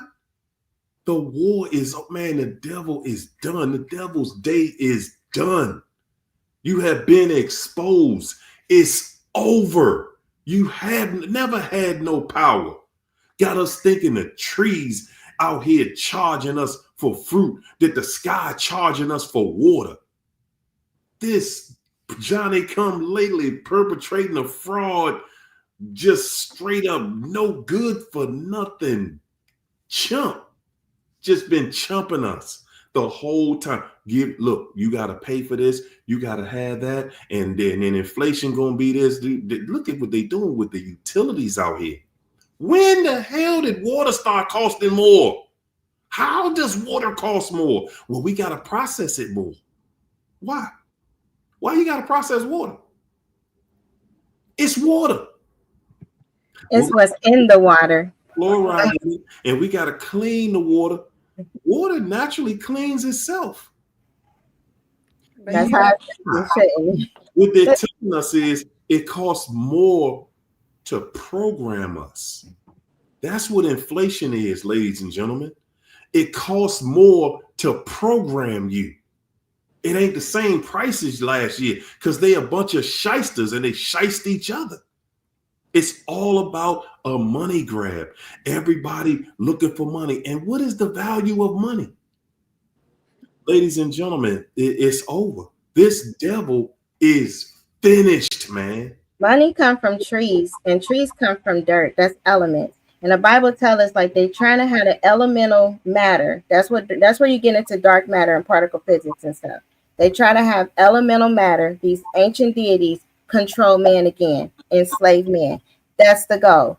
But what we are dealing with is we will need those angels. We will need God's army to fight that army because it's God's army is here. What you mean? God's army been here. God's army been here the whole time. That second heaven army, that the ones that they literally eat people. Like they found different body parts in Philadelphia, and they were talking about that a lot. Like, why are all these organs and things here? Where there's a lot of harvest, there's a lot of things going on that people, the church should have taught about, but a lot of people have no idea what's hitting the land. But spiritually, when you've been in these realms, like spiritually, there's some things that get caught up in what's going on in these different cities, the rate of disease and stuff like that. Y'all think that that's happening natural? Anybody? Let me tell y'all something. It's not. It's not. These man-made diseases out here. Like, look here, man. The gig is up, man. The gig, everybody just been fools and sheep for so long. And we just in a place, we in a place where a lot of us had to be under that type of energy because we just refuse to believe anything that makes sense. We do. A lot of us refuse to believe anything that makes sense. So we just be like, wow, y'all see the how they passing disease around in this city and in that city, how all these diseases, how all these people, how you get 20,000 people to get a disease, 50,000 people in one city. Because not everybody in that city, they doing it to each other. No, exactly. And they don't care. I see it all the time on TikTok where people talking about people know they got herpes and HIV and they still sleeping with these people. That's just how nasty this world is. And that's what's going on. I agree. I'm not here to doubt that people doing stuff like that, because they are. We literally said it in a that they put it in the unit. It's the HIV subunit. They literally put it in the injection. We literally said it. A lot of medical people said, hey, in about 5 years, you're going to have a huge HIV breakout because it takes a few years for it to come out. Right there. When they was passing that mess out, and they still passing it out. Man, if you listen, y'all, everybody that saw the Tuskegee experiments, and you still walking around here sticking your arm out, letting somebody do something to you, man. And it's with anything. It's tending to my son's heart. Is getting. He got to have all his issues and stuff now because of the tetanus. But I literally said, don't get anything from 20 because there's so much research involved in that, and I don't get anything. I'm saying, how tell me this though. We have been lied to about everything. How do we get to a place where we starting to trust anything out here in this world? You see, anything goes. How are we just trusting anything? You gotta have the spirit of truth. But you know what, Harry, I have a doctor that I put my life in his hands. I trust him because he's not a big medicine person and stuff. And he'll give you something that you say you need, but he'll talk you out of it. And this man has, when he said take the COVID, I took the COVID shot because that's just how much I trust him. Some doctors would just talk you into it for the sake of talking, but I swear to God, I trust this man with my life. He brought me out of a situation. Like I told you, being with that narc, I was ended up in the heart unit for 3 days. Because let me say something to you. Beautiful. Doctor lying to you, man. It ain't nothing good in that shot. All right. They selling death out here. These jokers are professional killers, man. I said it. They ain't selling nothing but death out here. All right. The gig is up, man. These I definitely did like a whole lot. They ain't got no whole bunch of time. They don't have a whole bunch of time to get everybody. And right now, y'all think that they just put this together and pushed it around the entire planet, and it's good for anybody? Ain't nothing they putting out good. I haven't had no issues. Fruit, they crossbreeding animals, they crossbreeding people, because that's who Satan is. He is a fraud. Okay, he is not the originator of anything. He thought that he was better than God. He thought he was better than Adam, so he wouldn't submit to God. First Adam failed, and not only would he not submit, but he wasn't. And we say he's smart, he's wickedly wise, but is he? He's not wise enough to create his own world and his own system. He's created a fake world and system inside of God's world. And his world it's already been destroyed. Some of us can't see it, but it's already been destroyed. That's right? because Jesus literally said, when he said it is finished, Jesus did not come off that throne for no reason. He didn't just say, oh, I think this would be a good day to go to earth. He been making interactions with earth all the time in the Old Testament. He did what he had to do. He locked all them back up in their vaults. They have to have a body. Earth, the man vessel, that's the body. The men, like if there's a different anointing, the women can sense things in the spirit. They can back up the guy. Hey, man, you might not want to turn left. I'm sensing something. They work together as a pair. But the man has the anointing as the head, and it was a reason that God did that based on how things turned out. But Satan reverses everything. His job is to completely destroy the man and defile him. So any man that ever get with a Jezebel spirit, the minute you start listening and letting that person run you, Satan is in the mix. And the house is gonna fall apart. The kids ain't gonna have no respect. It's gonna fall apart. Keisha, But do it God's way. Keisha, what does he do first? Who got to go? Who must be You separated? gotta cut the head off because he made the man the head. He gonna cut the head off, and then you got the rest. Get to the man. Also, We get to the man who he got to separate. He got to separate you from God. He got to separate. You gotta do that. Your relationship with God. After that, yeah, the rest of us ain't. We so far in this now. The men have to kind of get back to God. I know that it's plenty of people in here that took that, that got that jab, and I don't want to make y'all feel no type of way because I know you're already feeling some type of way. I get it. I'm just saying, going forward, you know the agenda. A lot of times, man, you don't know the agenda. You just sitting there like you watching people get unalived right in front of you, and you're like, whoa. Let me get on top of this because I ain't trying to be that. But they did that. That was on purpose. And it was a study, so everybody didn't get the same dose of the toxin. Like some people was out immediately. Some people didn't even make it past the whole injection process. They was gone. They trying to titrate a dose that can help change the DNA enough to where once they hit that 6G signal, a change will happen. It'll take the man. There's something foreign in it. You can't live on 6G, can you? Isn't this, they say that's radioactive? Frequency. Everything is frequency. Yes, radioactive. The kingdom of darkness is radioactive. And so you can't even live on that frequency. They gonna cell change. phones cause cancer. And that's why my phone stay on Cancer speaker. I'm not putting that everything phone up to my from- ear. Anybody call me on speaker, I make that very clear. And don't Everything come from black goo. Who want to be fancy with the Bluetooth earbuds?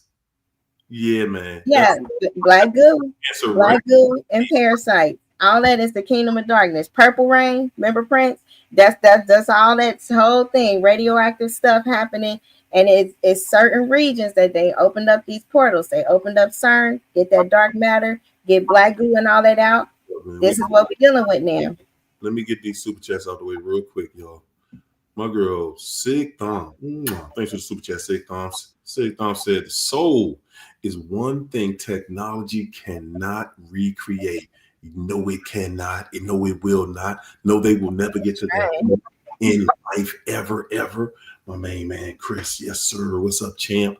How you feeling? Chris said, the worst part about dealing with the narc is even after you've healed, healthy relationships feel foreign. Even after you are over it and you with somebody that's healthy, you sitting, you resisting it. You like, man. No, I'm not. It don't feel foreign to me. I feel like chaos. You had to get rid of chaos. It's how it's supposed to feel. I'm so far healed, it wouldn't feel foreign to me. I'm gonna tie that person up, handcuff him to the bed. You ain't going nowhere. Hold up, this is the last one, y'all. My man Lawless, thank you, sir. Appreciate the super chat. Lawless said, Harry, I sent you a video on Instagram where Papoose went live and called Remy a narcissist. Whoa, I saw that. I didn't see the whole video, but I did watch some of it because they've been going back and forth. She going at him. They all narcissists. She been cheating. He go public with it, and I saw the video because she put a video out there too, you know, and it's wild because it's so typical, man. It is so typical. But y'all, I'm gonna say this. You know, this is how desperate. See, they created this underworld and giving anybody, let's go to anywhere. Let's go to a neighborhood where people can't even talk in whole sentences and put a crazy low vibrational beat behind that mess and then make them mumble. You can't even understand what they saying. And that's, and ain't nothing artistic about that. That ain't music. That mess is degenerate. And hoodoo. And they've had that out here and they put it out for so long. They said, we're going to make this the degenerate generation. We're going to make these people the heroes. They're going to be rich. The rest of y'all going to be trying to be them. So now that they have that out, and now it's losing traction. Because, yeah, a new song can come out, but it takes so much to get people to buy into that foolishness, and it's all played out. It's all gutter. It's all low vibrational. So how low can you go? You've already went lower than anybody normal is willing to deal with. So now, because of that, now why y'all think all these artists have to have beef with each other? Now Remy and Papoose, they both got to come out here and start saying stuff because they done had their 15 minutes of fame. Now everybody, okay, everybody, y'all had everybody attention when y'all was doing this and when y'all was doing that. So now you got to fight. Why y'all think the fight videos are so popular on social media? Because guys, as long as the entertainment, as long as they got your mind set on total chaos, confusion, and craziness, those are the videos coming down your timeline every single day right now with all of the hits. Those are the ones everybody like, wow, you see that? And every day it's more and it's more and it's deeper and it's darker. It's crazier, man. Yeah, I'm seeing videos, man, that ain't even about nothing. It's about being totally degenerate at this point. Yeah, because the biggest distraction now is that statue in New York of the big black lady. And she even had to do a video against Shira 7 for her talking about it. I mean, I take no issue with that statue. I don't have a stance on that because I think that the media has defined beauty for far too long that, you know, we forgot that everybody is beautiful. I think that woman on that statue is very beautiful. I like the fact that they gave her the opportunity to even have a statue. So I don't take a stance on that. I just think that that's a big distraction and we so divided. If they throw a bone out there, everybody is going to fight for it because everybody got an opinion on something. And look, and all at the end of the day, it's all about money. It's all about distraction. Do anything for money. That, like, guys, that's all this world's selling out here right now. Will y'all spend that money so that others can just be rich forever? Just keep on and stay degenerate. Stay degenerate. They don't want you to start really going out here and growing your own vegetables in your backyard like our parents and grandparents, the forefathers used to do. No. Imagine going out into your backyard and picking up picking cabbage and radish and greens and different vegetation right out of your own garden. I mean, fresh. And you're eating that. Do y'all know that just eating food like that, fresh out of your backyard, just eating that will cure everything that you're dealing with? You won't even be told. When I was growing up as a child, I'm a 60s baby, okay? Yeah, I'm old school. Ladies and gentlemen, this stuff was not even heard of that we living and going through here. Do y'all know that since that, I think it was up until 2008 was the first time they start talking about inflammation, food inflaming you? Yeah, they putting out a poison in it. 2008. And now it's a natural thing. You eat something and now all of a sudden you don't fuck up. You just ate a bag of air. Yeah, That's because what we eating out here, yo. they put stuff in food to preserve it. They have to preserve meat. I mean, think about it. If you find roadkill on the side of the road, that meat is going to rot out unless you That's take right. it and you put something in it to preserve it. And that's what I tell my kids. I said, y'all eat this chicken noodle soup. You think chicken will last that long in a can if nothing was in it? I mean, you have to really pay attention to what you're eating. I'm trying to get them to eat right because it's very vital. Because I could sit here, I swear, and eat apples, oranges, and kiwi all day long. I think I'm addicted to kiwi, though. I love kiwi. And you know what, China? You know what? If you did that for 30 days, I guarantee you wouldn't be talking about no blood pressure. I I guarantee hear. It is everything about what we eat. some Like that's organic part of it. fruit somewhere. If you can just find some organic fruit and vegetables, go to an Amish market. They're a little expensive, but you get that food for 30 days. Ladies and gentlemen, who deal with that high blood pressure and stuff like that, fast. Man, go on a liquid fast. If you can do a liquid fast for 7 days, I guarantee you, take your pressure the first day you start your fast. After day number 4, I bet you money. I want you to come back into the chat and tell people what happened. I ain't gonna tell you that it's easy to fast, but it should be easy when you know what you're facing.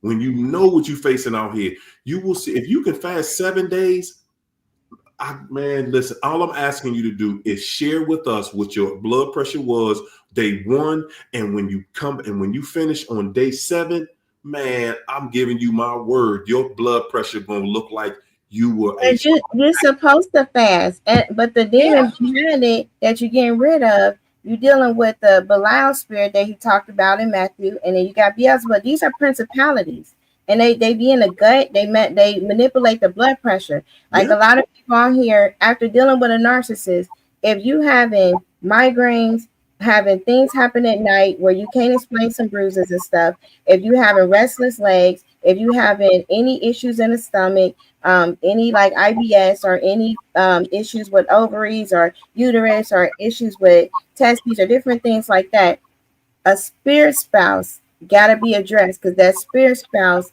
if it did not come out, it and more of its friends are still in, and they have to come out. Those are marine kingdom spirits. Anytime dealing with a narcissist, Jezebel from the marine kingdom, you're taking on all of those spirits, and they are tormentors. So they'll give you like a respite here and there because they don't want to leave a body. They're disembodied spirits.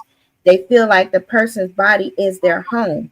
So once those come out, health issues go away. Like it fights it from the spirit outward instead of the body trying to just sustain the body, because the body can't sustain the spirit. But the body, like when somebody trying to work on things from their body, the spirit realm already had things take place. There's already been things happening in the spirit to make a sickness happen or inflammation. They know this with their demonic technology and their quantum. They're operating on that level. So now we have to operate on that level and just get a quick crash course, because they didn't teach us none of this in school. But when we fighting things in the quantum, they hitting people with frequency, direct energy weapons. They doing it. It's like a beam. When people getting all of that, they know how to manipulate them things because of CERN. We just have to fight it. Bind that stuff up, cast it down. Angels come, bound them up, take them to prison. We got to know our authority in the spirit realm in Christ. We got to petition the court. There's a court in heaven. God is the judge. He's saying, I'm a righteous judge. We got to be like, hey, they don't have legal right. We cut this out of our life. We're not doing this. We're obeying these laws. So they're illegal. You got to chain them. You got to put them in their prisons. And the angels will come and arrest them. And you won't have that torment. There you go. That's dealing with narcissists.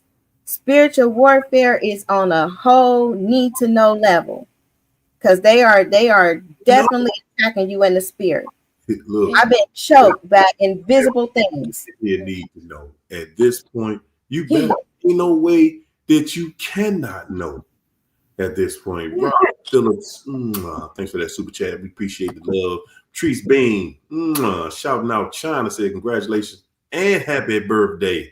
Thank you. Illuminate Manuscript said, thank you. Thank you, Harry O. China and Keisha, for all that truth, because that's what we here for. Yeah. Lika, thank you so much from South Africa.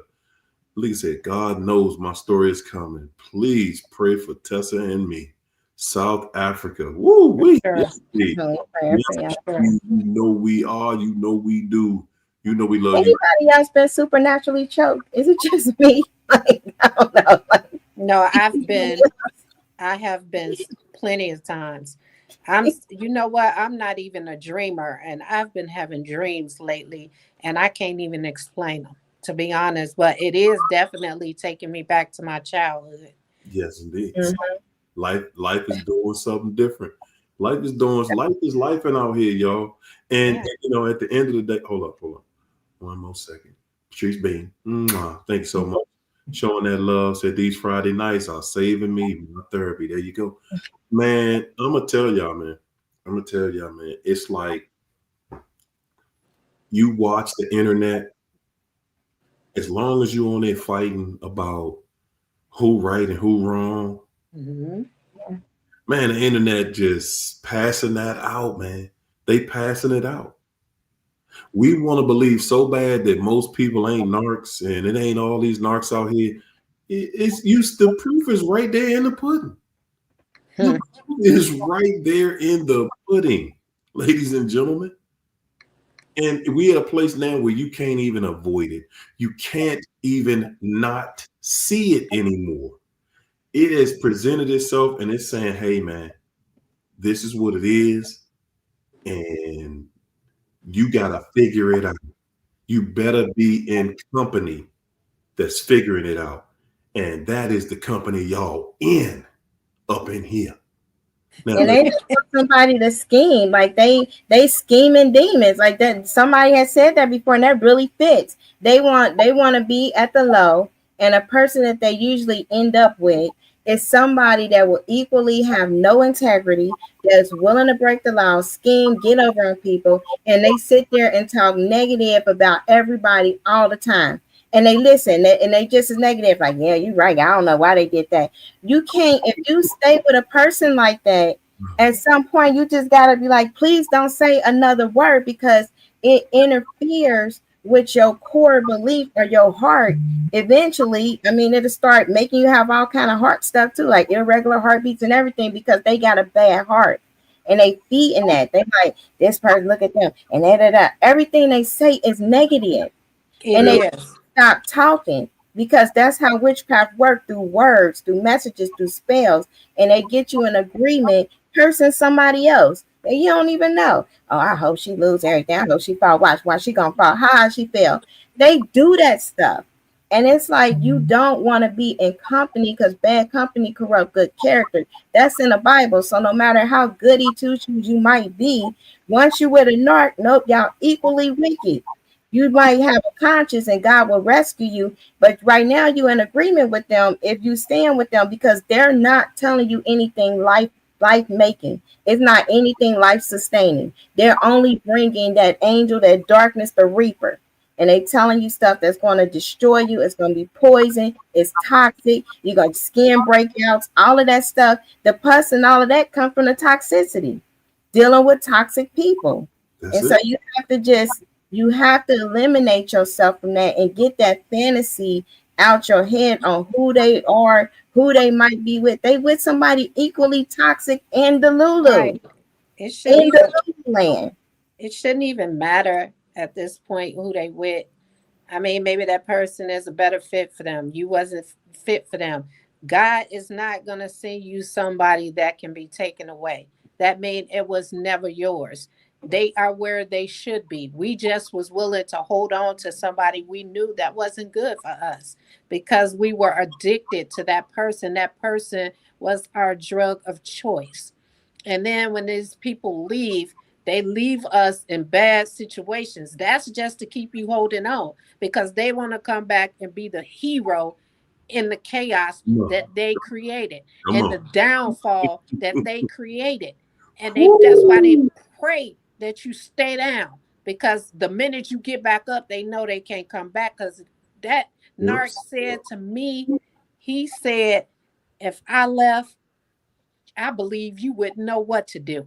And he kept good on that word, but I showed him what I did.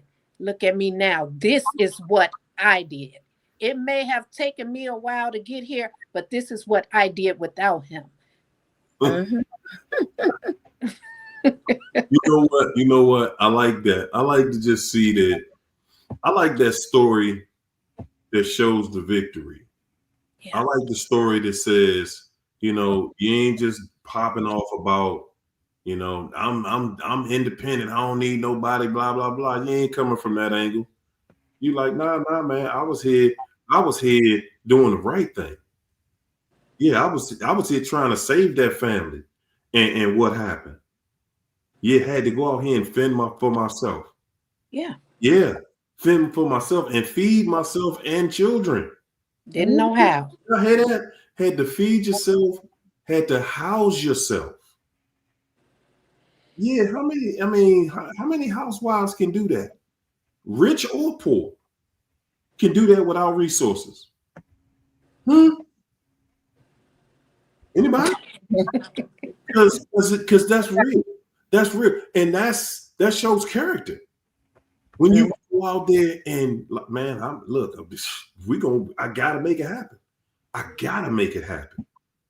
And that's what, man, that right there just blows them away that you went and did it. And they like, man, they gotta look and watch. Now they gotta stand on the sideline and watch the show from the front row every day. Like, man, oh, please don't let her please don't let her make another touchdown. Please, I'm tired of seeing it. To the point where they sick. And if y'all think that their life is going in the same direction, you know, y'all not ready for the truth. But I ain't even gonna hold y'all, man. Tonight, I'm gonna let the ladies get us up out of here with something intentional for the holiday weekend, you know. And you know, they done threw some, man, they put some serious irons in the fire this evening. But look, ladies, y'all go ahead and we're gonna kick this thing on off. Give them something to think about this week as they prepare for another week of craziness in this country. Give it to them. Go ahead and get it started, Keith. You know you about to. It's definitely holiday season and summer. So they will be trying to leave like their former situation or whatever they're dealing with. They're gonna try to test the waters, maybe call if you was a breeder. Some of them been kind of circling around trying to have longer conversations, you know, than the minimum, like child, yeah, no, all of that. But you don't ever want to let your guard down because they snakes and they will try to slither back in and they will try to finish you off. It's nothing good that comes from them. It's the same thing. You got just parasites. And then you got to remember, you have to really, instead of remembering like those few fantasy delulu good times, because it might have seemed like really good, but your brain has a way of hyping up or amplifying the good and then minimizing the bad for your survival. It was never that good. Any good was probably you making it or forcing it to be a little bit better than it should have been. Even with that love bombing, what's good about being manipulated? What's good about somebody scheming like, oh, this person gonna make me better or put me in a better position, make me look good, and I can take this asset and this asset and drain them for this and drain them for that. You know, what is good about that? Or they can provide housing for me, or they can be that company or that person that always gonna pick up the phone. Because they got people in different categories, but they do need that person that has nothing going on with their life that will always pick up the phone, that will be able to steal some medication or steal something from the store, something to drink or whatever, and get it to them, get them a food stamp card, whatever they're trying to get. They always scheming. So they need that schemer on there that ain't got nothing to lose. So these are people that only want to manipulate. And like the title say, they finish. Like I even got a call from, you know, the child that I raised, like, hey, I need some help out here. Nothing is coming good for the narcissist because people are burnt out. Unless they get the next generation, they take them through the ringer until they get burnt out. But while funds are low, There's nobody really ready to sponsor the narcissist. They cheating, they trifling. There's too much information out here showing what they are. So you got to be boo-boo the fool crazy in these days with this information to still sit here and try to make something work with the narcissist. Because they literally, there's nothing on here except a few the Lulu people that say, yeah, I prayed and it worked out. And you know, the lady that ironed the clothes so he can go see the mistress. That's some Delulu stuff. Please don't listen to that person. They got I don't even know how they got that many views, because people try to make something happen out of nothing. Like, well, let me see. It worked for her. It might work for me. No, she's nuts. She really needs some help. Like, people should have been reaching out like, hey, let's rescue her, because she has no idea that she's nuts, but she is. Who would iron somebody clothes so they can go screw somebody? And y'all, what Bible are y'all reading?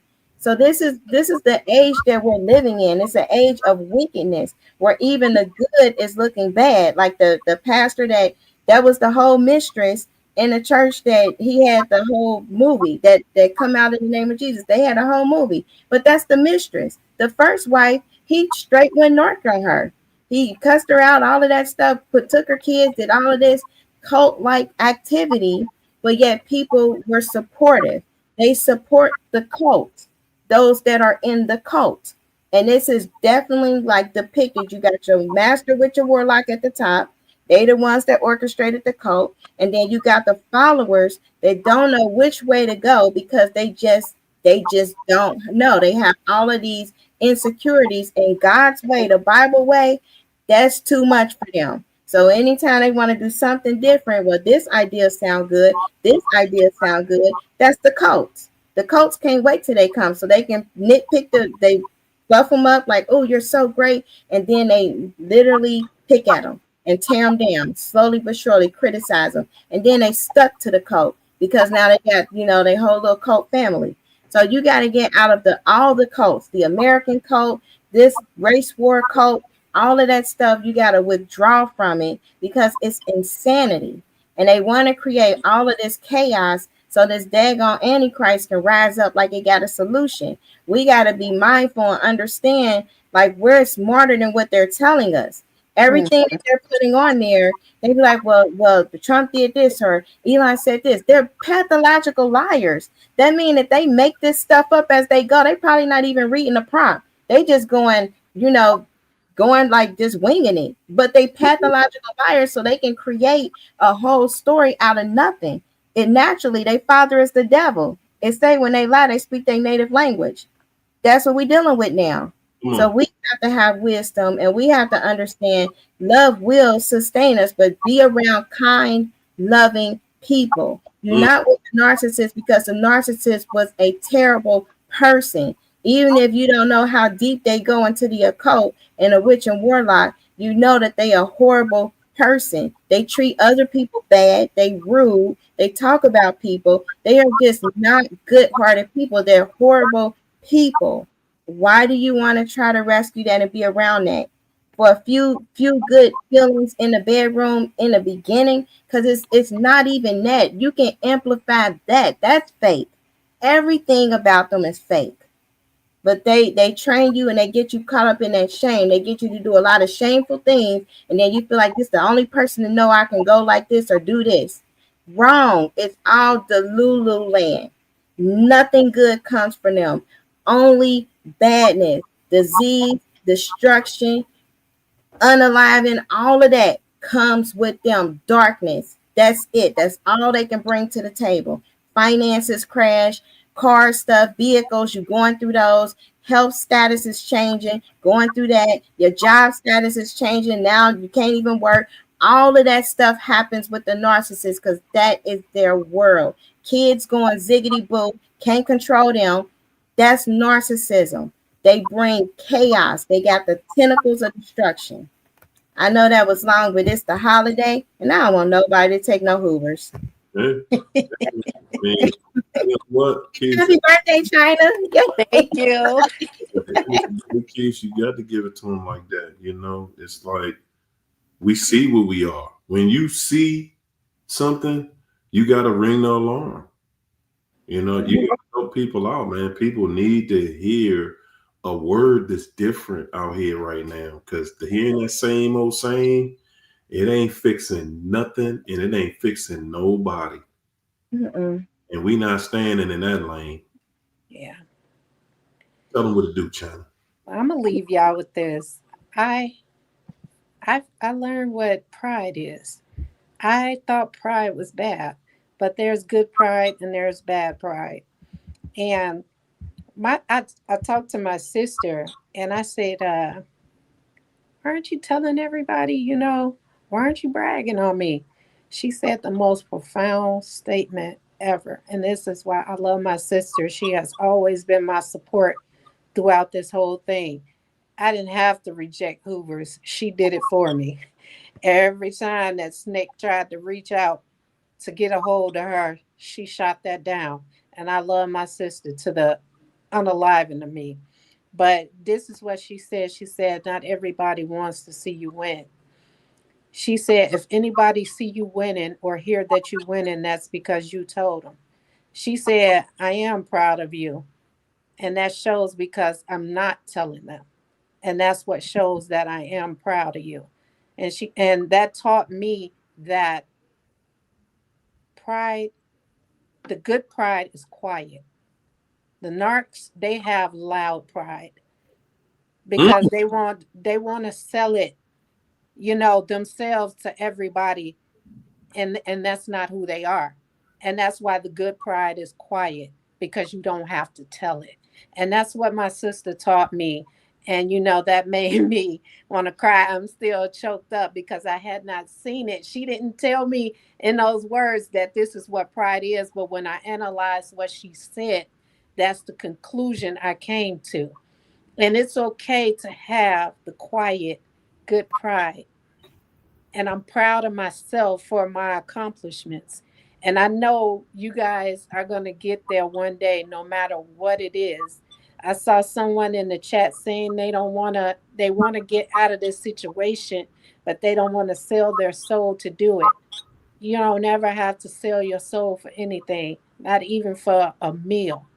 There's always a way out, and to preserve your soul, because once your soul is sold, there you probably won't even get it back.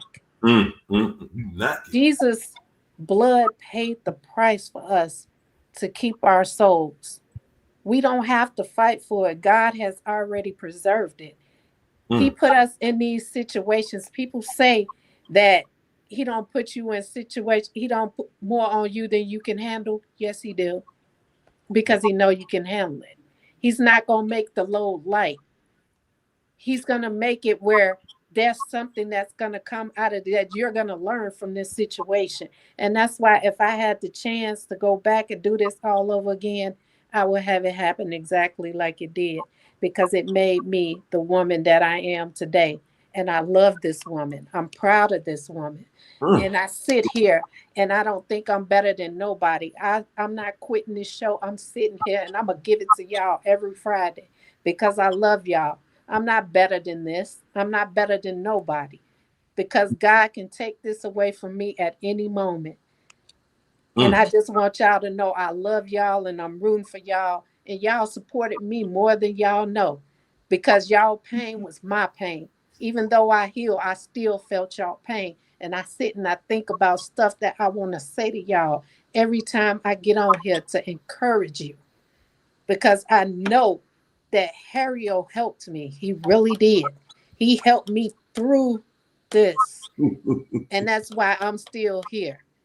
I don't consider myself no celebrity. I'm me. I'm China. I've been through the same thing. I'm not no celebrity. I'm humble. But I'm here for y'all. And I'm going to give it to y'all every Friday. That's The right. only way I'm not going to show up on this show no more is if I'm gone. But stay encouraged, guys. You guys can do it. Y'all listening to the right person. All you got to do is apply what you heard. I'm telling you. Come on. I knew nothing about this, and somebody mentioned it, and I found his channel. I swear to God on my life, I applied everything he said immediately, because he looked like somebody you could trust. He And so And he proved it. Because y'all don't know, behind the scenes, this man has had my back too on the phone. He knows some stuff y'all don't know that I've been through, and he talked me through it. Yeah, this man has been there. Y'all, it ain't just a show. He has been there for me. He has had my back when I didn't know things were being said. Y'all don't know who y'all got right here. This is the GOAT right here. I'm telling you. Stick with this man, no matter what you hear. Stick with him. Because he's the one, I'm telling you. He's the one. Yeah. You brought me to reality real quick. You did bring me to reality. I was out there. I was in space. I was in everything. I was exploring all kind of stuff. Like maybe this is the direct energy web. I don't know. Like this is happening. You brought it to common sense. Sometimes we can go way, way out, and we could be in all of the research studies and so deep. Common sense. You need to do that apology. Do you think that he actually gonna go and do right, and he did everything wrong throughout life? Ooh, you was believing it. You was believing it. I think so. Ain't nothing wrong. Listen, y'all. Ain't nothing wrong with learning a lesson that you can learn, because y'all got a big ministry that y'all have to fulfill and help people with. This show is not about me. This show is about building us and taking what we do to everywhere that needed. As I watch these two women right here, know it. I know where they came from, right?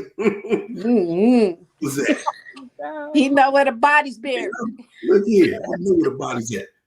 And I'm telling y'all just have no clue or understanding of how proud I am of these two women right here.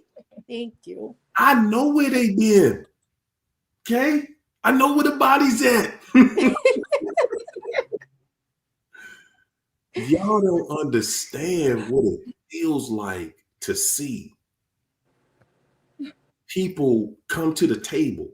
And that's why they got so much fire on Friday night. Yeah. They to the table. Now they just want to give you and connect you to what they connected to. Yeah. That's it. They just want to connect you to what they're connected to, because it changed them. Yeah. That's what this is all about, y'all. That's what it's all about. Okay? Yeah, we could be on here, having some of these silly conversations and debates about the same thing. We could. But we're choosing the high road. We have chosen the high road, and the spirit and the vibration in the chat chooses that high road. It chooses us. So y'all think that we just had some pre-programmed conversation? No, the spirit in the chat is what chooses our direction. Yeah. So when we just going to expound on it, because what we want to see is we want to see you win, because we was right there in that seat, man. Yes. Some of y'all was in the seat for a year. and yeah, I'm laughing at you because a year, no, I'm laughing at that because yes, because we got years, decades dealing with this. So yeah, so we know how to get you out of it. All you got to do is stand still for a minute. Mm-hmm. That's it. Life ain't over. Life just beginning. And for a lot of people, y'all, if y'all only knew, man, and Keisha would tell y'all offline that what some of the numbers look like of people that don't make it through this. People that still didn't make it through this, that's pretending they made it through, but they got a vice instead of. instead of being healed and having a clear mind, instead of being out there with a practice or being in their newly appointed office, they got a alcohol or drug habit or a gambling habit or whatever habit, because they was too cool to just do the right thing. Man, the one of the most powerful things you're gonna have in this life is a clear mind. A clear mind. Everybody ain't got that. And y'all can see that these fools out here. Y'all see these fools out here we dealing with. It's rare that y'all get to talk to people that got a little bit of sense. Okay? Yeah. It's rare that you just get to meet up, man. We get to talk to these people on Friday that got some sense. Good God. Yeah. People on people on Beyonce's internet who will say anything. And if it's crazy, they'll make it go viral. So you got people who come in here just for that purpose. Just to keep you confused. Because I get it, we all want some money. Yes, we all want some money. But am I willing to sell my soul? Am I willing to just get on here and lie to you for some money? Ain't no money worth that. Because every person who has done that and made some money off of it, they only made enough money to get them to the next lie. Yeah. And guys, and it don't take long for them to once they see that you done sold your soul, you done sold your soul. Yeah. Now you see them coming around. You see a lot of these influencers, they coming back around. They done sold the lie, and now they want to come around like they all about the truth. Because guys, the lie's only gonna take you but so far. Yeah. Now, and then you just lose the people. Now they trying to no. And this is what this is now. And no, it got to be solid. And man, look here. If you listening to somebody, if you listening to me, you listening to whomever, and God ain't inspiring, ain't clearing that up for you, if it don't agree with God, what God telling, if I'm telling you something that don't agree with God, you got to be crazy if you listening to me. You got to be crazy, because whenever I deviate outside of that, man, I'm dead wrong. I'm just telling you, I'm just talking to be talking at that point. I'm dead all the way wrong. We in a place now. Right now, we are in a place right now where that's all you got. A lot of people don't even see it. That's all you got is you and God. That's all you got. Okay, you can think that whatever material, man, they snatching the material back then.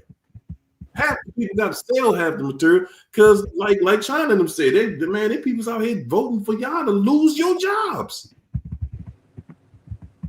If everybody, man, if you ain't got a connection with, you don't have a connection with your God, and you wondering why you going through what you going through, you then just learn why you going through it. That's the first thing the devil got to do. Confuse you and your relationship with God. Yep. For all of y'all that I ain't into God and I'm just spiritual. If you can't define what your relationship with God is, then you're gonna suffer. You're gonna suffer till you fix that relationship. That's the job of the devil, people. Yep. To confuse you and your relationship with God. That's all this devil is about. That's all. That's his whole job. Hey, anybody want to join him? I'm welcome to join him. If that's what you want to do. You want to sit around here and crash out because Narcs out here crashing out, man. Ooh, yeah, one last super chat. Rockwell. Thanks for the super chat, Rockwell. Rockwell said yesterday the ex-Narc sent my son a text message asking if he could bring cases of water. Ooh. Good God. Y'all see that? Anything, they try anything. thing. I'm trying to just keep on saying it. Ladies and gentlemen, Can I give you a cup of air? if you sit around and when you don't want to be bothered no more, when you don't want to be bothered, a lot of people sitting around wonder, I got a call yesterday. Good God. It's the holiday. When you think she, she gonna, you think she really gonna come back? No. Nah. Ain't no way she coming back. If you asking me, she don't need to come back. You still worrying about it. They not coming back when you worrying about when they coming back, people. Right. You got to remember that part. For everybody that understand the assignment, when you don't want to be bothered by this narc no more, you ain't gonna be able to get rid of that fool. Man. You will be the topic of every conversation. Okay? Yeah, they gonna do some drive-bys. They gonna do some stuff to make you have to communicate with them, or try to make you communicate with them. Look at it. Hey man, can you tell your mama to send some water when you come over? Oh, ain't nobody sending. Mama told me I can't talk to you. Talk to her about you. Yeah, okay, Daddy. Mama told me, and she don't talk that language no more. Ladies and gentlemen, you do not owe that narc nothing, man. They couldn't get it together when you was trying. And see, that's the thing I know about us. I know you did everything you could possibly do to try to make peace with that fool. To try to be amicable. Okay, let's just be amicable. So you ain't gonna do right. Let's just be amicable and then that's it. Because see, they know it hurts us, ladies and gentlemen. They know it hurts us when we sitting around here and everybody else getting along with their ex except us. Yeah. We don't want to look crazy like, oh man, because you crazy. We don't want to look crazy. I don't care what I look like. I'm telling you. Neither. I don't mind looking crazy. Guess what I do look like? I look like I ain't mad about nothing. I look like I ain't dealing with no craziness no more. I look like I ain't had an argument since I got divorced. I ain't had an argument since then. Y'all know I used to argue every day. Every day, man. I ain't had an argument. Man, I can't imagine how high my blood pressure was back then. In 6 years. Lady, that's what I look like. Yeah. Like my life is full of peace, tranquility, reciprocity. Can I say this real quick? But people catch on to that too. Because once you go so long without talking to these people look at them and say, man, what did you do to that person that they'll never want to talk to you again? Come on. People eventually say that. They watching it. They see, that's one thing that we don't get on our side. Y'all not even looking at that like that. People they watching y'all. They look at how the narc manipulate you and you just running behind everything they say. That's why people look at you crazy. Because they like, well, it must be right, because who would run behind that mess? But when they see the narc talked all that mess about you, but you won't even talk to them. When you don't talk to somebody, that's all that needs to be said. Everybody understands what happened after that. Everybody. Y'all worried about y'all want to tell your side of the story so bad? I told my side of the story. You know how I told it? I ain't say a word. A word. Not one peep. Never. You ain't ever having a conversation with me again. Ever. I said ever. Ever. And that's a mighty long time. But there's the afterword. That's Prince. Ladies and gentlemen, you wanna tell everybody what happened?